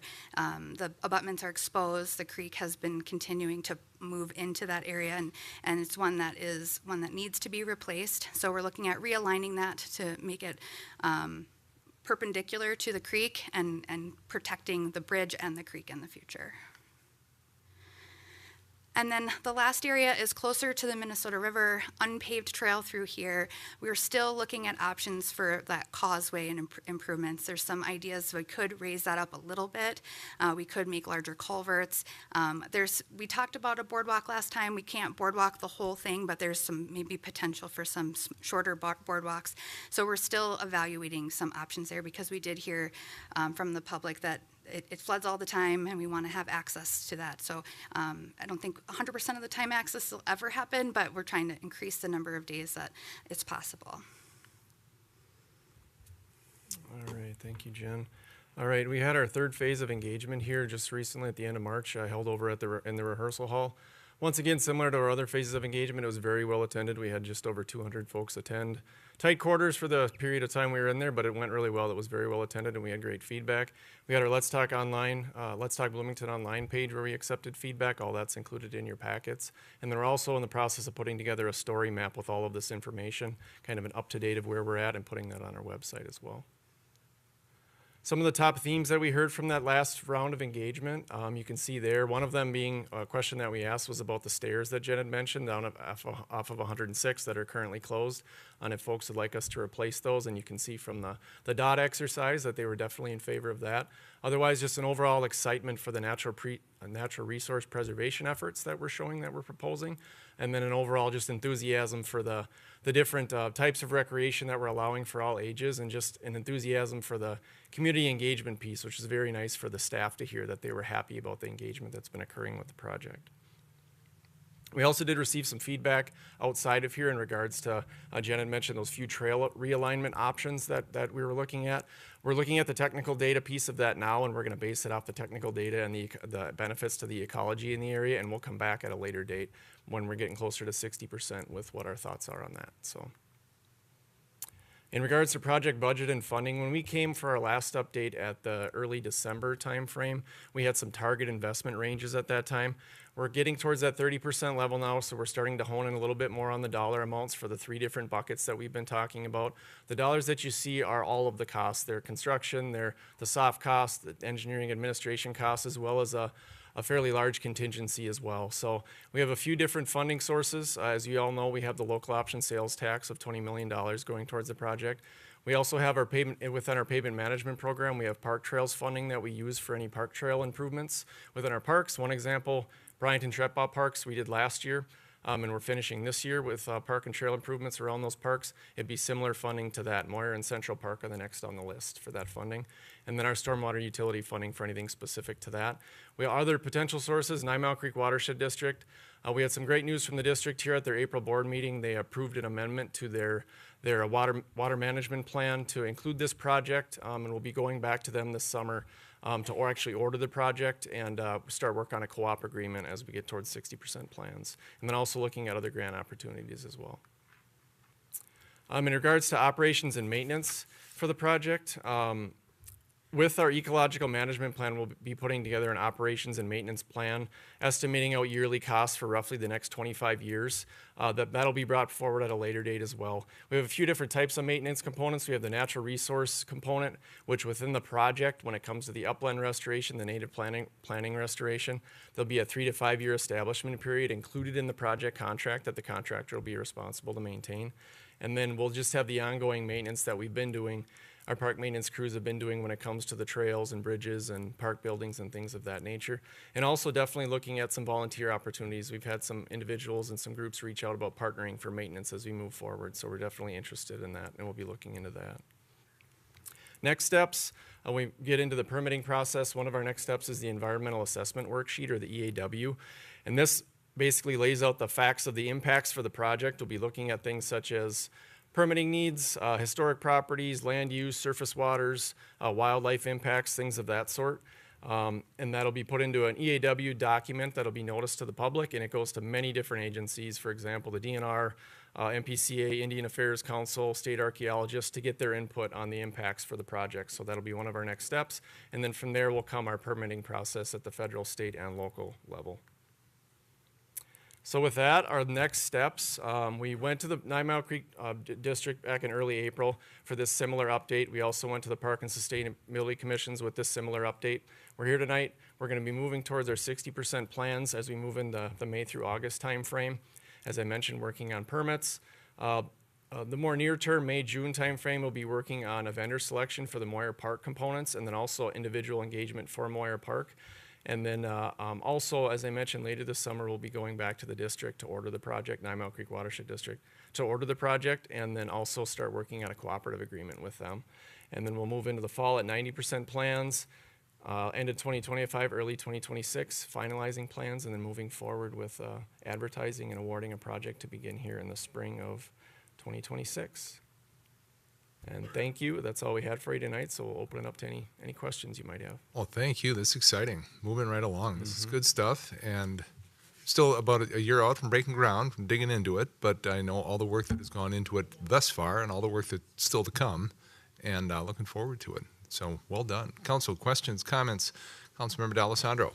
This is exciting, Mr. Mayor. I agree with you. A couple questions. Regarding the creek meandering or the trail alignment, does the planning, I assume the planning includes, you can confirm for me, if it was storms and things like that that kind of made the thing the way it is, we are going to have more of those with climate change. What's the process there that you're using to kind of model the increase in that volatility, I guess? Yeah, so we are using a stormwater model to look at different storms and different, 100-year storm events. And I think doing those iterations, we'll see what the impacts will be, the velocities. If we were to meander the creek around, it's just taking a longer path and it'll likely slow it down.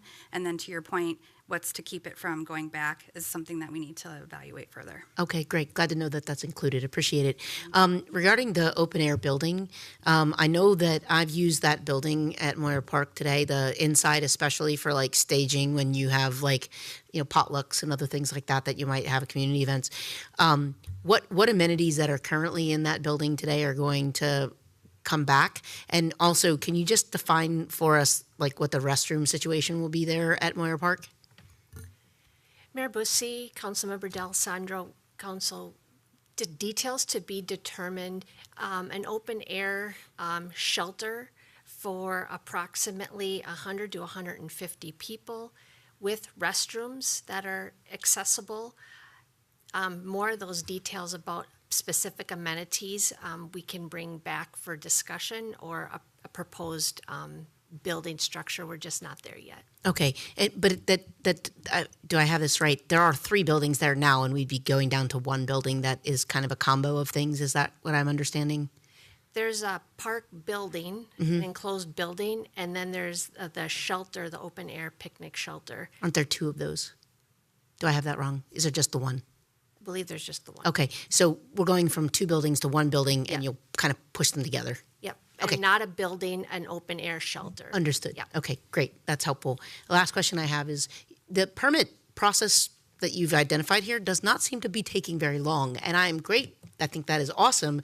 I also don't believe you. Help me understand, because I know that this is just a terrible, terrible part of the world that we have to do this stuff. What's the reason for the optimism? Oh, it's not optimistic. We are starting right now with permitting, and we're expecting that it'll take the better part of 9 months to get it all done.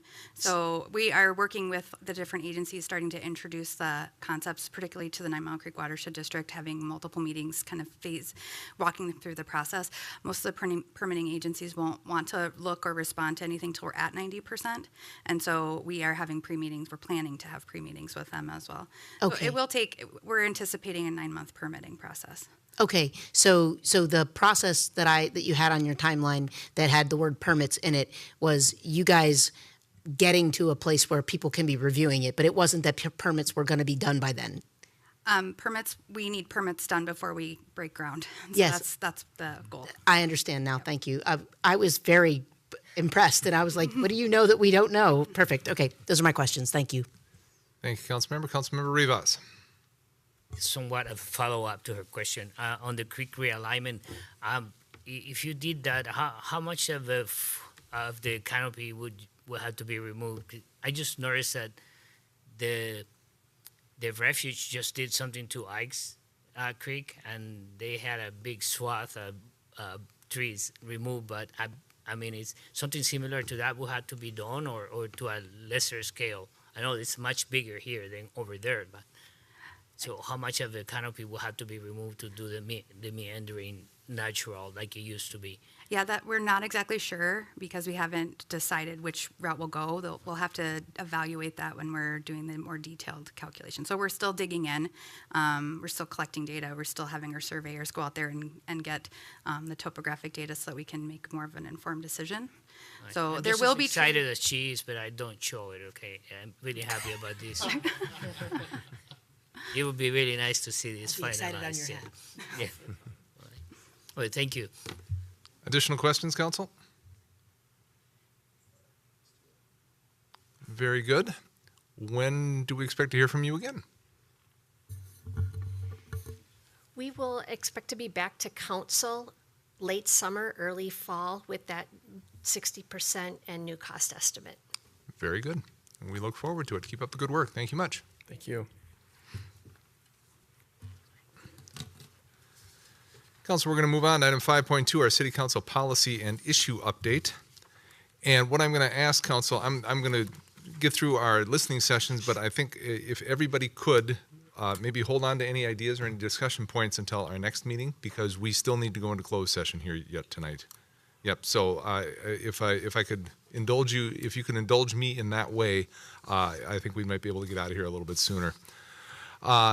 As I said, I'm recapping actually 2 listening sessions, one that we had last Monday night as part of our work session, and then this Monday night as well. Last Monday night, we heard from 3 different folks. We heard from Parker Genie. I was trying to remember how to pronounce her name. She's a Bloomington resident. I spoke about her concerns at Creekside and especially accessibility concerns. John Hutemaker spoke at length about budget items and housing and permits and so on. He had a number of concerns that he brought forward and followed up on some of his comments that he made earlier a couple of weeks ago or months ago.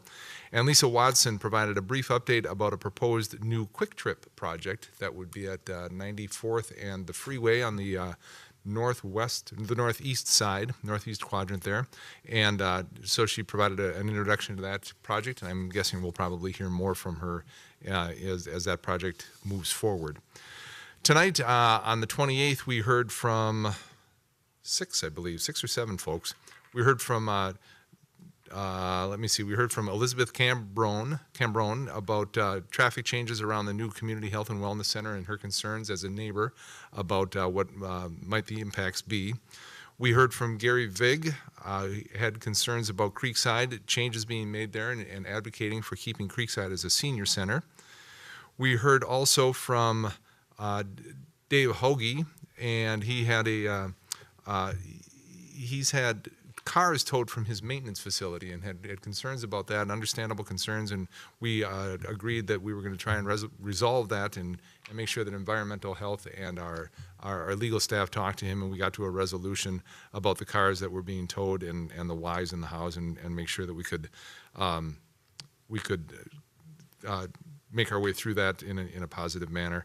And then we heard from Sue Weberg, who also had questions about Creekside and what the uses might be and where some of the different programming might go. And I appreciate Councilmember D'Alessandro for answering some of those questions and providing some context for folks who may not really have the full picture as to what exactly is happening and how that's all happening. And then we heard from Rob Winsek, who brought forward concerns about parking by in his neighborhood, especially as it relates to an apartment building. We'd heard from Rob in the past, and we've got to follow up again in terms of with the concerns that he has and what the possible solutions might be and what those impacts of the solutions might be, whether it's preventing parking on both sides of the street or one or the other sides of the street or however it might work. So the last couple of weeks, a lot of new faces once again, and it was good to talk to a lot of these folks. And that is the council listening session update for the past 2 meetings that we have had. That is all I have. I'll turn very quickly to Ms. Hadeen to see if she has anything. And council, if you're okay, if you'll indulge me, if you could kind of hold on to anything, because we do have one more item on our agenda this evening, and I would like to get to that and make sure that we get out of here before 10 o'clock. So that will be good. Then we will move on to item 5.3. This is a closed session for a discussion about the property acquisition for the fire station. As we have talked about in the past, city councils are allowed to close their sessions for a variety of reasons. Not many, but a couple of different things, including evaluation of personnel and negotiations. And this would be one of those things. And what we will do is, I appreciate everybody, we're clearing the council chambers now. We will adopt a resolution to go into closed session. We will have the discussion, and we're going to stick to the topic. We have to stick to the topic. We will come out of the closed session. We won't be making any decisions or votes in the closed session. We will come out of the closed session, and if there is any votes to take, we will take votes then, and then we will adjourn again in closed session after we're done there. Everybody clear on that? What, did I say closed session? I apologize. We're going to adjourn in open session. I apologize. It's getting late again. All right. Everybody clear on that? So with that, council, we have a resolution. I would look for a motion to adopt the resolution to go into closed session. Motion by Councilmember D'Alessandro, second by Councilmember Rivas to adopt the resolution moving into closed session. No further council discussion on this. All those in favor, please signify by saying aye. Aye. Opposed? Motion carries 7-0. We're going to move into closed session.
And we are back in open session. So council, I would entertain a motion to direct staff to enter negotiations with a not to exceed price as discussed in closed session with the property as discussed in closed session. So moved. A motion by Councilmember Mua, second by Councilmember D'Alessandro. Ms. Manderscheid, is that a correct motion for us? Mayor and members, I assume that you mean by dollar amount, you also mean the parameters that we discussed in closed session. Yes, we did. Yep, exactly. Everyone clear on that? Very good. We've got a motion and a second. All those in favor, please signify by saying aye. Aye. Opposed? Motion carries 7-0. And that, council, completes our business for this evening. So I would look for a motion to adjourn this evening. So moved. Motion by Councilmember Lohman, second by Councilmember Mua to adjourn. All in favor signify by saying aye. Aye. Opposed? Motion carries 7-0. Thanks for the discussion tonight, council. Thank you to staff. Thanks very much. And thanks to our members of the public who participated this evening. Everybody have a good rest of your week.